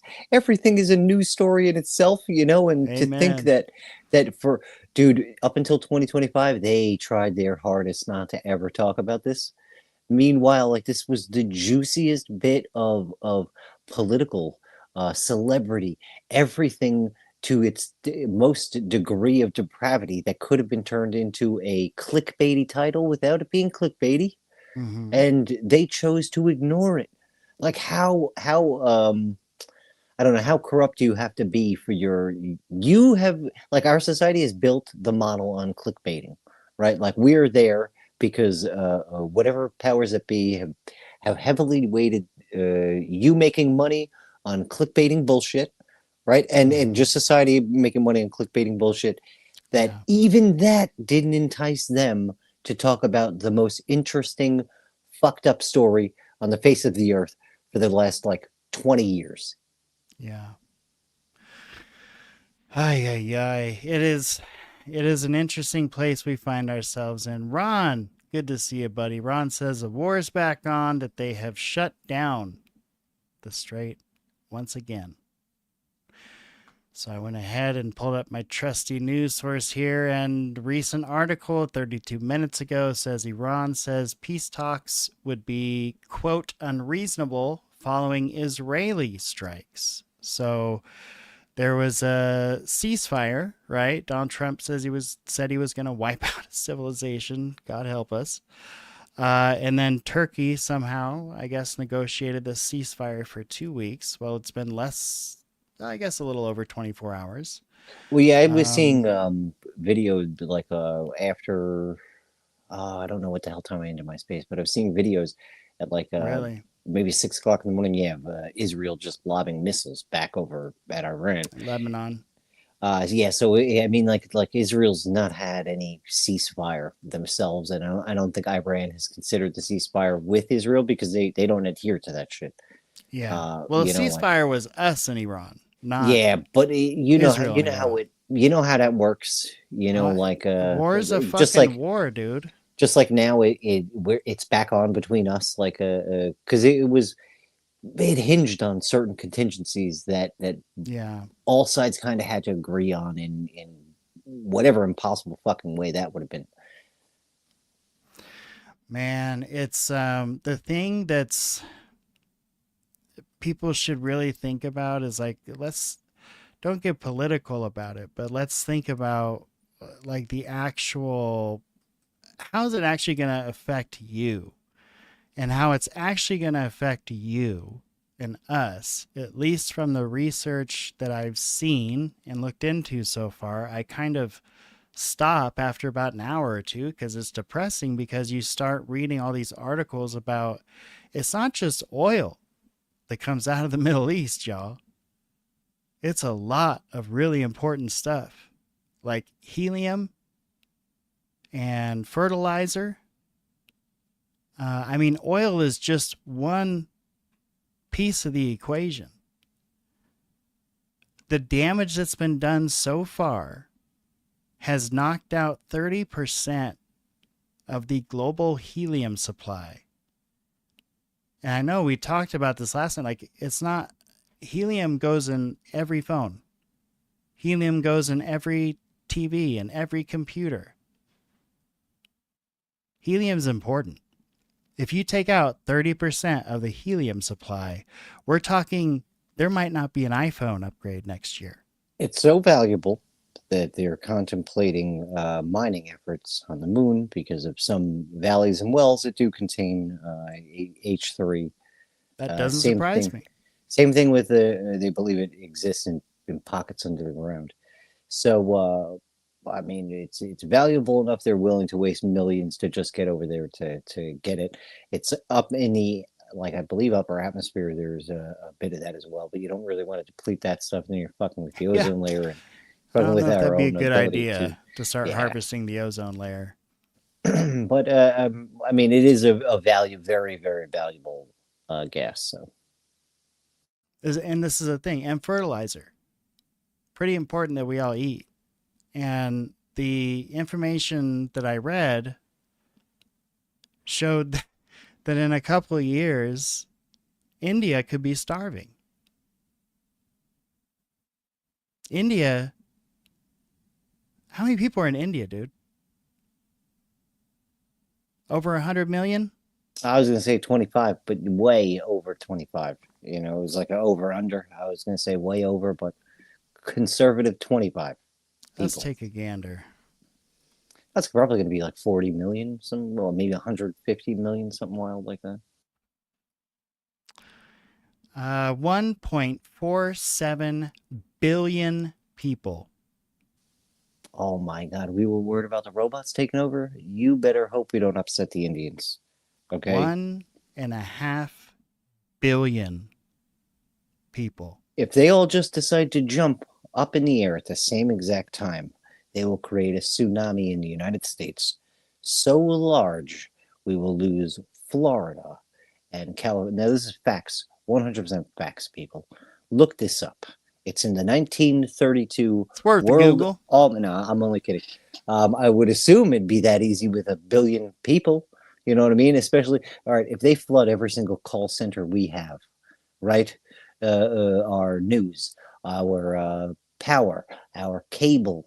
Hell, if they just don't answer the phone when we call our cable companies and they send them over there for them to pick up our phone calls for the cable companies, we'd be fucked.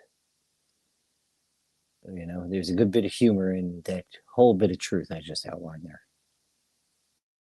Although we'll be free of the bot farms. Yeah, and a lot of other things that you'd rather not be free in.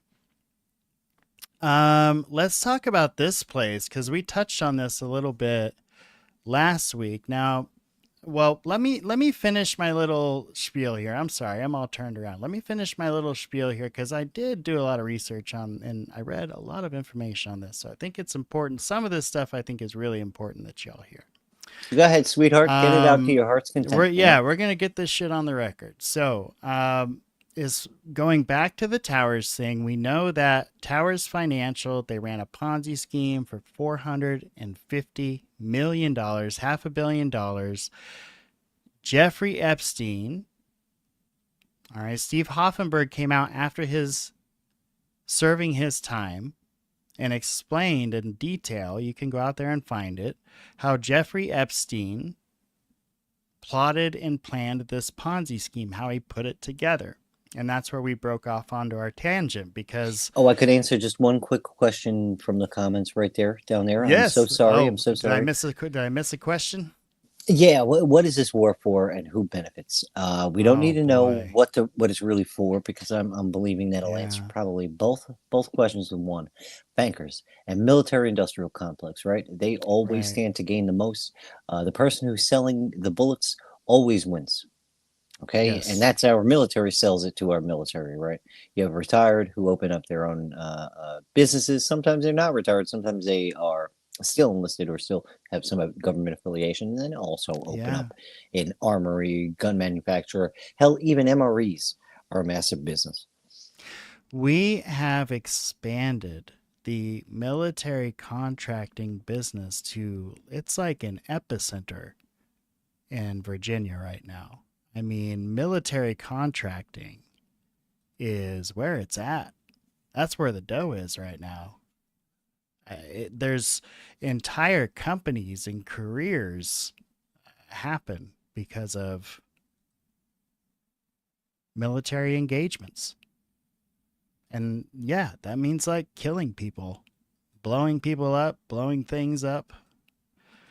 That's what that is. I think it was really crazy. You know, I watched the coverage of some of the strikes that we've been doing. Like we hit the island again this morning. Did you see that? No, I don't like looking at this shit. Right. Like, it's a very if important... I'm being honest, I really don't like looking at it, even on Israel's side. You know what I mean? Like, I just don't like it. It's fucking hard to watch. Like, I do love the science behind the explosions, because I will sit and look at all these things, like on what's it called, the National Archives, like the YouTube. You can go there and you can find like a ton of old military videos, but like you can see armaments, Tomahawk missiles, all sorts of shit go off that they're testing. So I do like that, but I've been avoiding the war shit just because it's been fucking rough. But I'm not gonna lie, like that shit makes me queasy. This fucking Epstein shit makes me queasy. So, well, and if you don't think there's a link there, I think, how do we start this program? By saying don't be naive? Yep. Let's It should have been don't be nauseous, because I think we should talk about our next sponsor, Pepto-Bismol. Yes. Pepto-Bismol pop. Oh, wait, that's the wrong one. What is it? Upset stomach, diarrhea. How's it go? All the things, anything to do with gut spasming, you know, unintentional vomiting. Drink the pink drink. Do it. Okay, so here we are, Towers, 1993.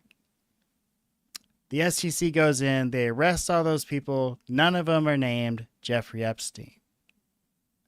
So what do we know about Epstein? We know he had a documented proximity and role at the company.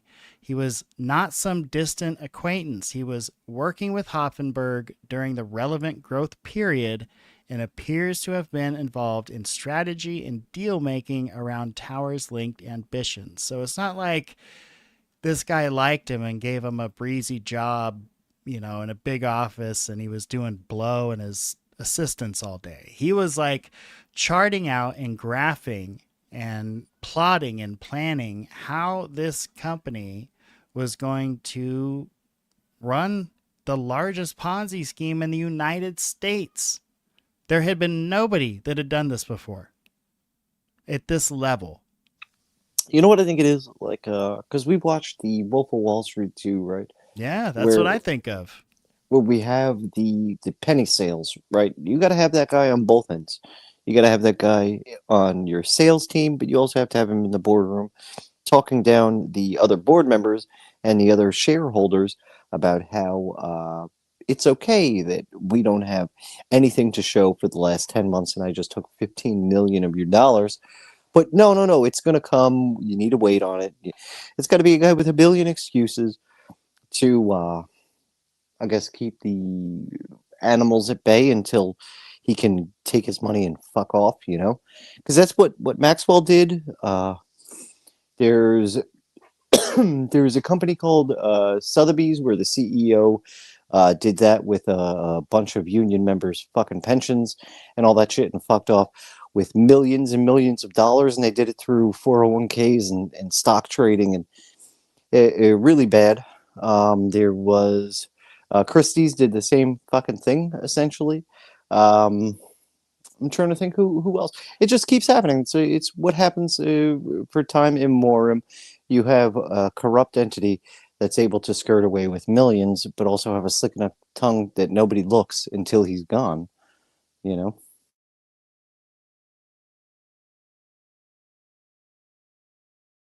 Muted, but stupid mute button. I was saying if you're being enriched in the process, like you're not motivated to do the right thing because you're becoming wealthy by doing the wrong thing, or at least turning your back. It's so easy to just turn your back when your bank account's getting padded. And it's a very unfortunate truth, but it is a truth. Okay, so Hoffenberg's own statements over the years, he said Epstein helped orchestrate the fraud, was effectively a partner, and may, which means he did, have retained proceeds.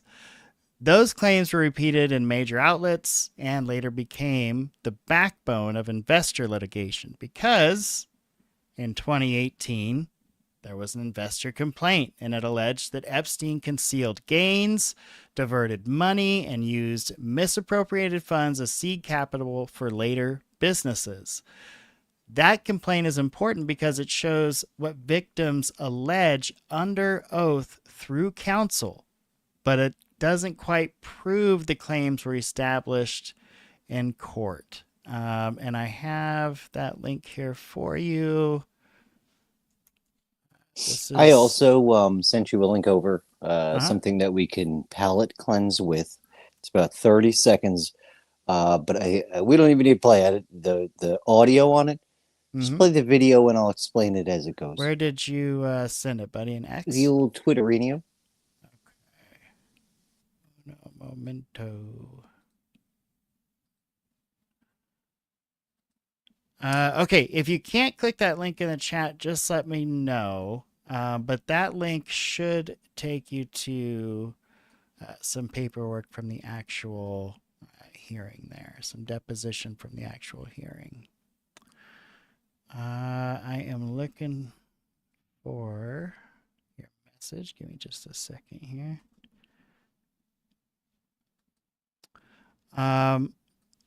Okay. Oh, Lord. Let me see if I can download this. I think I can. Okay, I can. So give me a minute. I'll download it and then I'll load it. Yee. Okay, all right. Just because it's a bit lighthearted. What is this? This is a horse? Yeah, so a horse. It is so supposedly the backstory behind this horse is he's a lazy horse that like when it's time to ride him, he pretends like he's dying and he just lays on the floor. But like the funniest thing is like he sticks his tongue out and like this is what my dog does in the morning when I try to get it to go for a walk. It'll look at me with like one eye and like will think that I can't see its eye open. Right. So she'll look me right in the face and just ignore the shit out of me. And I'm like, you want to go outside? Come on, we go outside. And her tail will wag, but she won't move. She'll just look me dead in the eye and is like, if he goes away, I can go back to sleep. You know, like, but like my dog will do that. Like just the funniest things like, my dog will not want to get his paws wet. And I'm like, oh, that's so fucking bitch. Really? That's kind of awesome. My dog doesn't care about that. It's big, tough dog. He doesn't want to get his little paws wet. Oh, it was raining. It was raining earlier, right? So like I thought I was gonna get away with a quick walk. I was like, hell yeah, it's raining. We'll just go outside instead of smelling things for about 45 minutes. She'll just go right to the bathroom. No, it didn't change a thing. She loved the rain. She was walking around in it. Fucking fine, dude. My dog is my dog so hates silly. the rain. Oh, so silly. And then what did she do? Where she was ignoring the shit of me. Oh, so she has joint pain. Like her hips, because she's a bit older. So we give her these. It's like a chewable. It looks kind of like we do the same thing. Treat. Vitamin kind of thing. Yeah, it's like Dosquin is the name of this one or whatever. Yeah, but she hates this thing. So like tonight, ladies and gentlemen, mention Gabriel Speech Podcast. Oh, they work though. I love those things. Like they're expensive as shit, but they work. So all day long. The ones that work always are, right? Oh hell yeah! They know they work exactly. Yeah.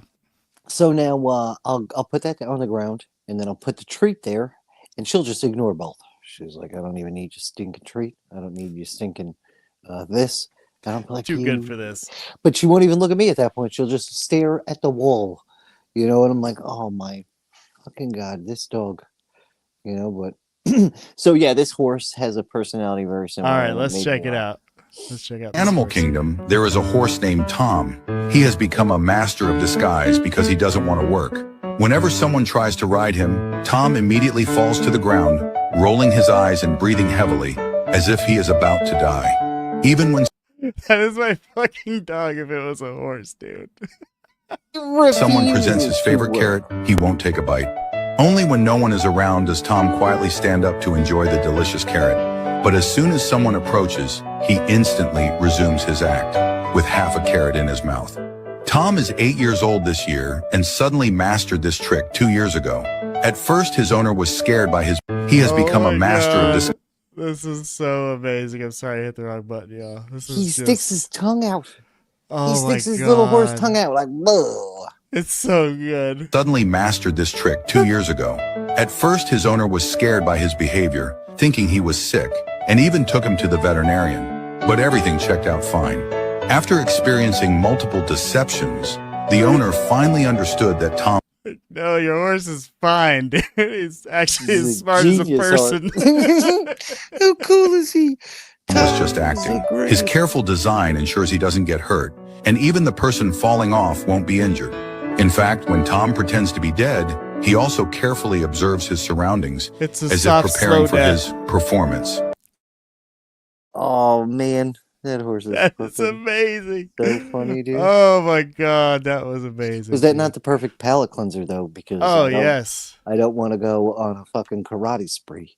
I know it's hard not to. You especially when we do our thing, we're researching this stuff pretty solidly, like for a while, and man, it just the anger just festers because you see there's gatekeepers up there, you see strings getting pulled, you see people willing to sell out their own children for money and power. Yep. Their own kids, y'all. I mean, it doesn't get any more soulless than that. Well, think of this, right? Like, we can get into this one day when we have another round of soul-crushing research. And we will. But the way the Rothschilds family and the inheritance system is set up from 1850 onward, right? And it's a private will that is in a bank of Rothschilds vault that only researchers they allow to go in and look at it can look at it. But it's a will that states the only way that wealth will be passed on to any female in the family from a male is if that money is done through marriage. So it would have to be like first cousin, second cousin, brother, sister, whatever. But if the woman wanted to marry outside the family, she got zero. Right? Or just Rothschilds. Rothschilds. Okay, yeah. Yeah, so you most of that isn't even royal. They're just banking elites, like a different kind of royalty, but not official. And some are, but not the ones in the U.S. We don't have a royalty here, so fuck off, England. Well, wink, wink, nudge, nudge, royalty. You know what I mean? Like this guy. It's not by your bloodline, at least. But that's stipulated in the will. How evil is that? How evil is that? Because, like, imagine you told your daughter, you were like, listen, unless you marry your brother, you get no money when you leave this family. Get out and booted them. That's have you ever looked evil. at what Bernie Madoff did or tried to do with his will before he passed? No, I didn't look into. He was so bad at such a young age that when he got in trouble for his Ponzi scheme on TV, I took it for what it was and never really looked back at it because I was like, oh, at least with Bernie Madoff, everyone knows he's a piece of shit and should never give him a single dollar. Right. So, and to the Ponzi scheme, that was the thing, was that up until Madoff, this Towers Ponzi scheme involving Epstein was the largest Ponzi scheme. I know I've said that like 10 times now, but I cannot stress that enough. Like, nobody had out and outright through securities and exchange fraud stolen $500 million. Also, this, I just put 2 and 2 together right now with a weird question now I have lingering, right? Don't you usually, because like I remember, we'll say this is a friend, okay, quote unquote, when I was younger and as a friend of mine, a very good friend of mine, I almost knew him like a brother. Some would say, look in the mirror and I see myself in him. Wink, wink, nudge, nudge. Right. When this quote unquote friend, when he got arrested, I feel like I'm reading an old Reddit post or something for tagging on things. As a delinquent youth, like I remember the incentive was like, hey man, don't get caught, because if you get caught, like 16 it wasn't so bad because they don't throw the full launch, by 18 it gets real fucking serious. But like they're gonna throw the fucking book at you and charge you with everything, and then put your whole life in the newspaper and in out in the open in public on records. Just to prove a point to your ass, right? Yeah. So no one else does that crime, right? And they'll go into detail explaining that crime. Why is it that certain crimes, it's illegal, or, okay, so with WikiLeaks and Hillary Clinton and the Pizzagate and this and all that, it was illegal by the press's standards to look at any of that information. The CNN tried to make it feel like it was illegal to look at the WikiLeaks stuff. We had to go through them. For them to tell us what's real and what's not, right? Yes. Which is bullshit. We don't believe that, but that's kind of what they wanted us to believe, right? Oh man, I lost my fucking train of thought because the screen changed. Oh, I'm sorry, buddy. I flipped. It's all right. Zorro Ranch. It would have happened 100 times earlier if that swooping around one that you didn't remember when you changed it because it was fucking with you. Yes. Oh, that's so funny. It's all right. We prevented it up until now. It was bound to happen. I hadn't lost my train of thought the entire show. I was doing great. Well, it's a good time because the Zorro Ranch thing, now, the last I heard, they were looking for bodies out there, and I don't think we've had an update since that report. Have you heard anything on the potential bodies at Zorro Ranch. No, but we could always cover some cool shit whenever we cover this, right? So if you zoom in, I want you to notice that there are planters and things all over the fucking place. Yes, right there now are. you're going to notice that some of those planters are all gray. Right, some of those I see planters that. are not Yeah. planters. Some of those things are not patios. Flower some of them are not boxes, what have you. Yeah, well, some of those are Yeah. air vents for a Oh, that are lab made to look system like underneath. Yeah, flower Yep, yep, boxes. yep. Okay. Remember, like we found Totally out, normal. there's a vent system that was directly tied with the what's it called? Flagpoles Yeah. at So St. James. So you're going to see this because someone a while ago, and I mean like during the first investigation around in like 2019, was showing aerial photography from forget what it was, might have been the files, but you'll notice that some of them, when it gets real close to the house in certain areas, in symmetrical areas, right, it'll be one set on one side, one set on the other, will be disguised air vents.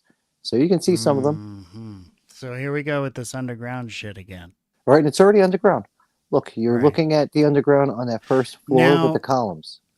Can we say with these very ultra wealthy people that there's nothing that crazy about having a dumb under your house? Well, nowadays not that crazy. I mean, if I was rich, I'd have one. Jared Leto has a fucking Wouldn't you? A military base. Not really.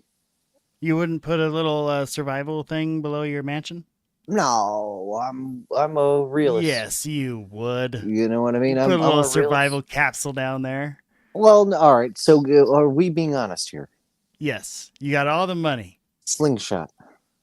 Slingshot. Human-sized slingshot. I'm getting to the moon, folks. Slingshot I don't need engaged. Personal slingshot. I'm out. You think Audi that I'm going 5000 G? underground? Yeah, I'm out, dude. I'm out. I'm already down the block by the time the shit really hits. Yeah, hey, I get that. We're talking more in the utopian survivalist. society. If I'm have the premonitions all Yeah, it's not right, gonna be great. I'm gone on slingshot, sir. Yeah. But yeah, I don't know. I don't like thinking about the doomsday times because I don't know nearly enough samurai swords if The Walking Dead is correct by prediction. You know, that's what it's really about. A samurai sword has unlimited ammo. Yes. Now, Zorro Ranch, this would be a perfect location for survival. I mean, look at the size of that. Do you want me to go thing. through the Freemasonry of it? Of the outer building here? Yes. Yeah. The whole let's hear building. it. Yeah, Okay. absolutely. So what you have is oh man, okay, all right. You know what? I'm going to send you an image. Okay, and I'm only doing this because it needs to be shown in the artwork, and then I can point it out on here so you know that I'm not fucking crazy and just making shit up. This is like I already know that, buddy. I feel like we're oh thanks, pal. You and my grandmother say the same thing. Yeah. Let me get this out just so I got a bit of proof, and then I'm not nuts that there is some kind of significance here. Yeah, see, Steve hears me. Zuckerberg's got one down in Hawaii. I know that they're on, I can't remember if it was Lifestyles of the Rich and Famous, like the new version, or some other show, but it was an episode my wife was watching, and they had this huge mansion, and then yes, like hundreds of feet underground, and this is like in LA. The underground area was so large, it had a full-size tennis court, it had a swimming pool, it had a living area, it had a bowling alley, it had a gaming area. It was gigantic, and it was all underground. So it's definitely a thing. But yes, let's hear the masonry, because I can see it. All right, I'm sending you one now. This is a quick little one that only has a couple things. I'm going to find you one that has everything that I'm going to mention, though. But do what you can. I'll keep digging real quick, but let me send you this. Yeah, I'll pull it up here. Let's see. So let me do this too. I'm going to kind of wrap up the financial story. So basically what it comes down to, the reason that the most plausible reason that Jeffrey Epstein wasn't charged is the timing and the formal role. Public accounts suggest Epstein had moved into his own financial operation by the late 1980s, before Towers blew up publicly in 1993. If prosecutors viewed him as adjacent, informal, or no longer inside the corporate chain when the fraud fully unveiled, they may have decided the cleaner case was against the officers whose names were on the paper trail. That does not mean he was uninvolved. It means formal chargeability may have looked weaker. And I can tell you this as someone who has had involvement with someone that's worked at a DA's office, that DAs are very concerned about winning the case. Oftentimes, they're more concerned about winning the case than they are if whether what they're doing is right or wrong, or if they even have the right person. It's not, did this person do it or not? It's, will I win in a case and be able to make everyone believe this person did it? It's about winning. So it's totally plausible that if he's not at the company in 93, he had left before then, even if he helped architect this thing. Everybody's name that was on it then is who they went after. It was the easiest way to get, straight line. Easiest way to get from point A to point B was a straight line. And that's exactly what they did. Now, the alternates to that is he was intelligence and somebody bailed him out. He either called in a favor or someone just straight up bailed him out of that situation, and that's how he got out of it. Okay, so I sent you a few, and I want us to do one Google. We're going to do a Google. We're going to do a Google. We're going to give it a Google. Yeah, we're going to look at a couple maybe grand lodges, just so I can point out that it's also on the lodges, right? It's in the imagery, and we're going to point that out in this bad boy right here. Okay, hold please. But this is something that nobody has claimed yet for this. I don't think anybody has showed the imagery. Am I looking at here? Oh wait, I didn't send you. Like, I'm not in like my birthday suit in any of those, right? I didn't send you any of the wrong ones. This is supposed to go to my doctor. One. Okay, all right. I'm going to need you to send it to Dr. Horowitz over at 5353. He's also the sponsor. He's the proctologist. That's why you got a nice chocolate starfish image right there. The ones that you sent, this one seems the most interesting to me. I see quite a bit of symbols. Now, that's in the house in Zorro? No, none of these are from there. These are just straight up Freemason. These are like high level things that like this. Probably to understand this, you'd have to be at like 32 or 33. With the fact that there's like threes in here, threes on each side, I'm going to say 33rd. So this is not like a 32nd thing. This is like 33rd. You get JB, Joaquin Boaz, or Jakin and Boaz. That's the two columns, right? You have the keystone up top with the star in it. That's the middle. You have the archway, which is 3 and 3 yet again. In my opinion, the threes, it's each of them can be attributed to one of the alchemical symbols, and I don't know why they always leave out another 3, because there's another 3 main things. Like right now, I believe they have 6 shown. Usually, when you have the death of a prince, death of a king, it's talking about the dissolution of whatever. In alchemical terms, it'd be the dissolution of whatever base material. So it'd be like a lead down to carbon back into gold. It's now, this is total like transmutation. So that's like some of what we were talking about with Baphomet. But yeah, what were you gonna ask? Well, this is like what you're gonna find in a lodge or something. You're saying, or in a book? but this would be in like a grandmaster's wall of a lodge, you know. But yeah, so Joaquin and Boaz. So the reason why I'm showing this is because this is very high level.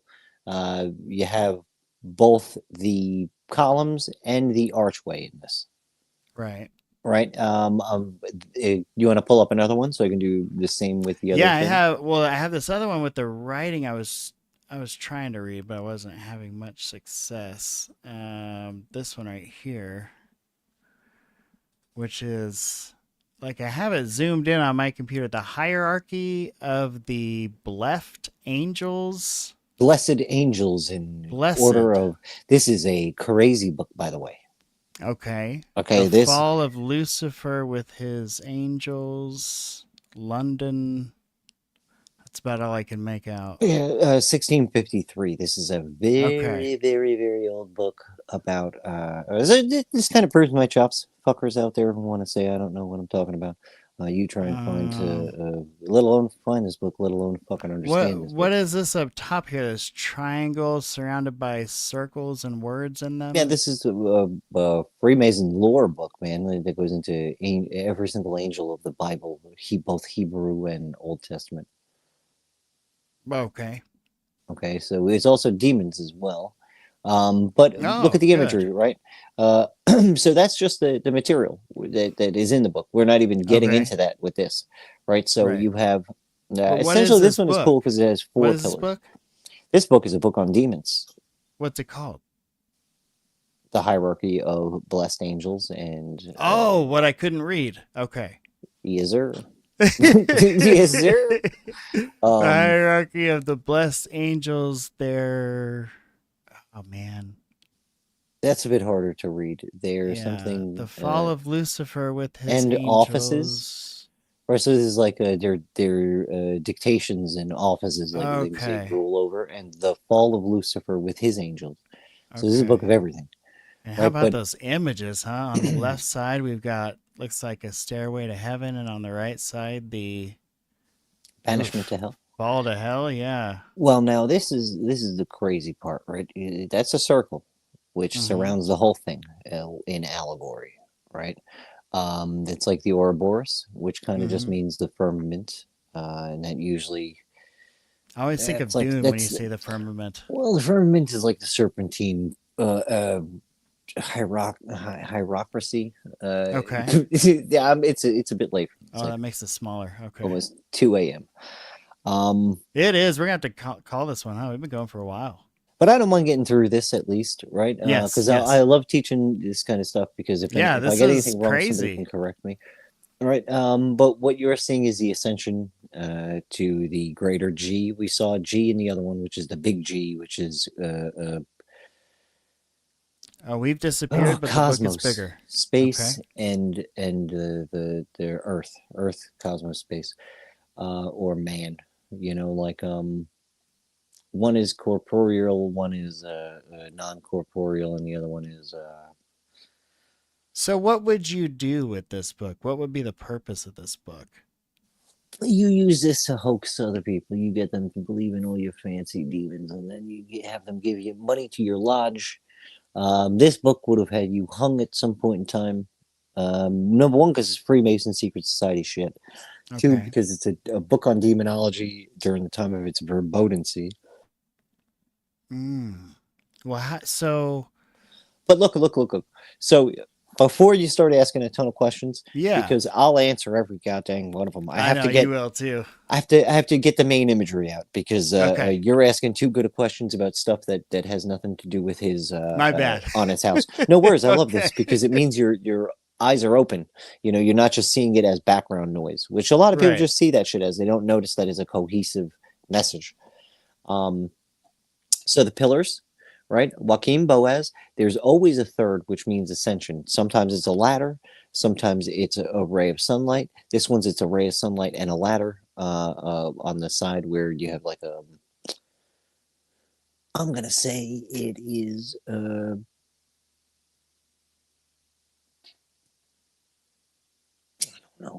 don't know the fuck that could be, because it's like a seat. I can't read that name at the bottom. I don't want to say who it is, and I'm not like exactly It's like sure. ESE. It's really hard to make out. I'm thinking it's the same thing as above, so below. The coagulate, solve coagulate type of thing. I'm gonna try to enhance this tonight. See if we can get a better version of it. I can also try and get a better picture because I do possess not the actual book, but I possess the PDF. I possess this whole thing, sir. And so, look, so Steve says you're gonna start your own religion now. Oh, no way. I'm not teaching any of this shit to follow it, people. I'm trying to dissect it so you don't But is fall that for the so? grip. Is that what folks will use this book for, essentially? That's what it's been used for in the past. Okay. In my opinion, this has gotten dues for the Freemason Order. I've just done enough research that I now can read a lot. Because, you tell me what you think this is being on Jeffrey Epstein's property. You mean the picture we had earlier with the fucking things? Yeah, because we're gonna go through it. This thing with the vents. Yeah, so you see the columns, you see the arched, you see the square ones, you see the arched ones. You're gonna have a rectangle above it, and then up and behind that, because you got to think of perspective right now. There's that triangle, right? Oh, I see it now. Every single one of those has meaning. Okay. And if you just have a normal house, that's fine. But I'm sorry, if you're a billionaire pedophile, these things have meaning. And like these high up politicians have always lived in the house as well, before and after. Yep.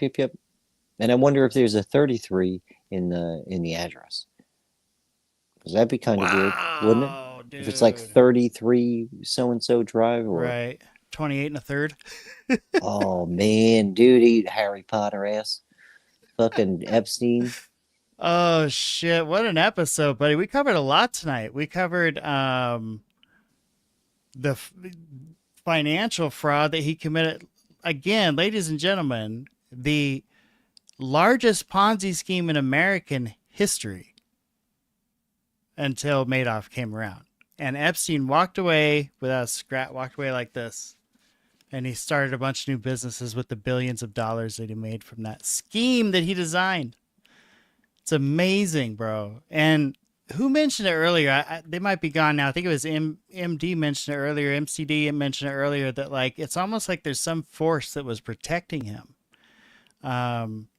Whether that was actual people or some kind of other power, maybe, perhaps, that he had given himself to that was maybe providing some kind of protection. Who knows? But it did seem for a while there like he was bulletproof. Yeah. Yep. I mean, buying islands and submarines and everything else. Holy shit. Underage girls just... He had a lot of money to throw the fuck around, though. We did have a lot of money to burn. If I could just give a shout out to S. Williamsism. That's the name of a YouTube channel that has nothing to do with me. And if he ever found out about us, I'd be stoked. But he covers all the 33 imagery and Freemasonry lodges and stuff in London, which there is way more than there is here. But he shows he's the one who goes through all those things and points these out in buildings, but they exist on every single lodge. If it was only 2 or 3 lodges, okay, I'd call it a conspiracy. But if it's every single lodge, and also the checker floor that's in the kitchen on his island. Yeah, that's a big one.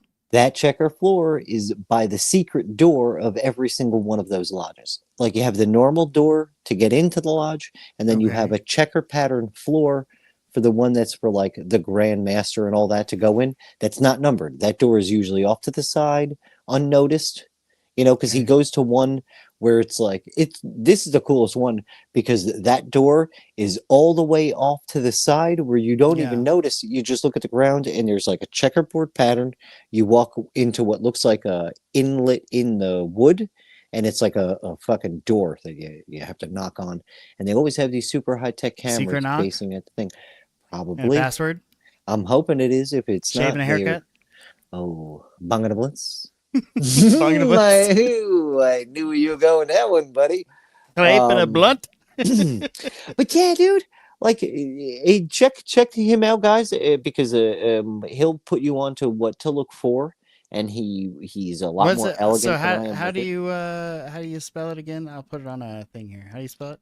S Williams ism at YouTube. But he's on YouTube. I mean, you should be able to find him like that. It's probably just at S Williamism or whatever. Okay. Yeah, and he's real cool. About going and pointing out like how bad the surveillance state in over in London is, because they've got more cameras than all of the United States in all of London. So. Do you think it's as bad? I keep seeing these videos about how the UK has been like basically taken over by Muslims and Islam. Have you seen this stuff? Yeah, it's a Is this problem. real? Yeah, it's a problem. It's not only with that. They've also, I don't know if you know what's going on with the FLAK camera system too, but like so they're under super surveillance. They're being basically. Wow, look at that. MCD's over there and says it's true. Yeah. Oh, actually, you know what? Rather than me voicing my opinion from across the pond, like by the way, MDC, like I spent some time in the UK. I lived over there for a little bit, and this was around the time of Brexit. And you know what I did over there? Like a good American, and what every American should do in a place when they're dealing with political turmoil. I kept my mouth shut, and once in a while asked, "Hey, what does this mean to you guys?" And they told me they fucking hated it, and it's the dumbest thing ever. And I went with them. I was like, okay, sounds like a dumb idea. And when it happened and they went with Brexit, and then they went, this is a dumb idea, I go, hey, the people thought it was a dumb idea, so it must have been a dumb idea. But let me know if I'm wrong about that. It was voted in by I believe Labor, and I don't know. Yeah, I don't even understand our politics sometimes. Trying to understand another country's politics. Forget about it. I mean, like it seems sometimes like the population as a whole will shoot itself in the foot from time to time. At any rate, yes, thank you both. MC, Steve, y'all have been lively, keeping it lively in this conversation with us. Thank you for hanging out. And thank you, Ocean and Sarah Beth, for coming on by. Sarah Beth, yeah, Two all favorites. of y'all that hung out. Tracy, thank you. Who else? 100%. Just all the homies, man. You know, Steve, Ron was here. MDC, thank you. Yeah, all of them. Fletcher, Sonic, the main man Hedgehog. Fletch. Fletch was in the house for a minute. Yes, thank you all for coming by and showing your support. We really appreciate it. Don't forget, if you haven't done it yet, hit like and subscribe. And I think I'm ready to call it a night, buddy. How about you? Yeah, I think we should do a Freemason one next time, though. Well, yes. We'll do Freemason. That's one I want to hear debates on, because that's one where like I've met people that are Freemasons that, as far as I know, they're just normal people like us. They're just part of that group. So I don't know, but it's like any other organization. There could be people at the top that are completely corrupt, and then the rest of us little peasants that are just like, if you look, like if you get in real close, like if you look real close, you could see the lies coming out of the mouth. I swear to God, you could get an eye for it to know what to look out for, but you can watch the lies seeping out of the lizard mouths. But it takes a little while. You got to get real close. You're real close to it, but sometimes you can see them. Well, but here's the thing. I hold a high regard for Jeremy McGowan, right? Yep. Yeah, and he's a Mason. Yep. There's a hell. The person. So if people want to know where my basis and a lot of this comes from, is a awesome researcher and someone who's no longer with us, but Tracy. I love her work. Yeah. I've read a ton of work by a lot of alchemists, Hermes being one of my very favorites, but also not Alfred Pike or Albert Pike, Manly P. Hall. He has many Yeah. books that explain it, right? And he wasn't a Freemason. He didn't pay any of the money. He's kind of doing what I did, which is research his ass off. And then they went to him and offered him a 33rd degree honorary thing.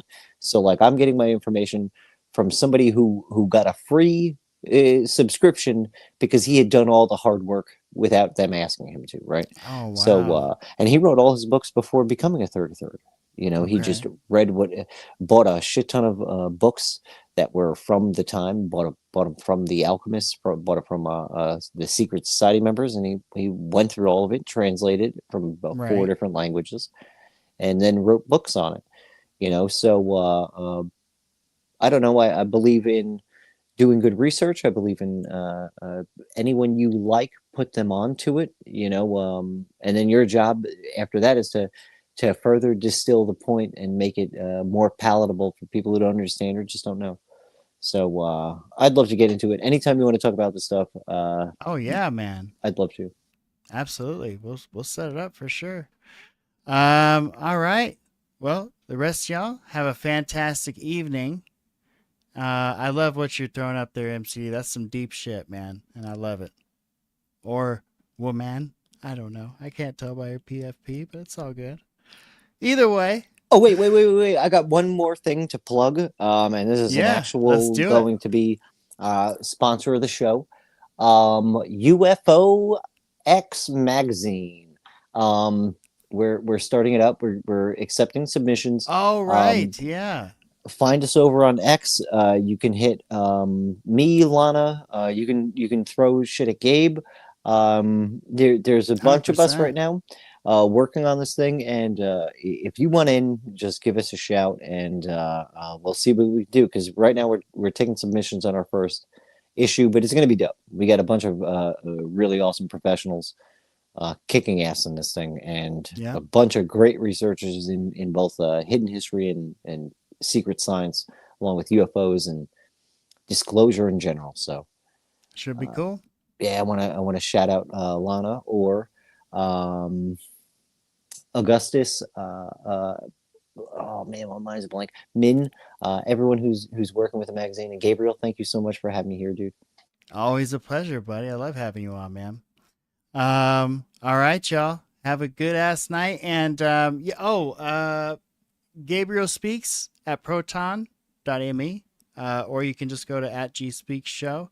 And don't forget FLAK MAGNET on X, or where you can find him. the FLAK MAGNET FLAK MAGNET FLAK MAGNET. Yes, and you have to do it the right way, because otherwise you won't find him. It's fucked up. They hate me in the. They hate both of us. 100%. But that's the way we like it, right? We wouldn't have it any other way. All right, y'all. Have a good night. We'll see you next time. Peace.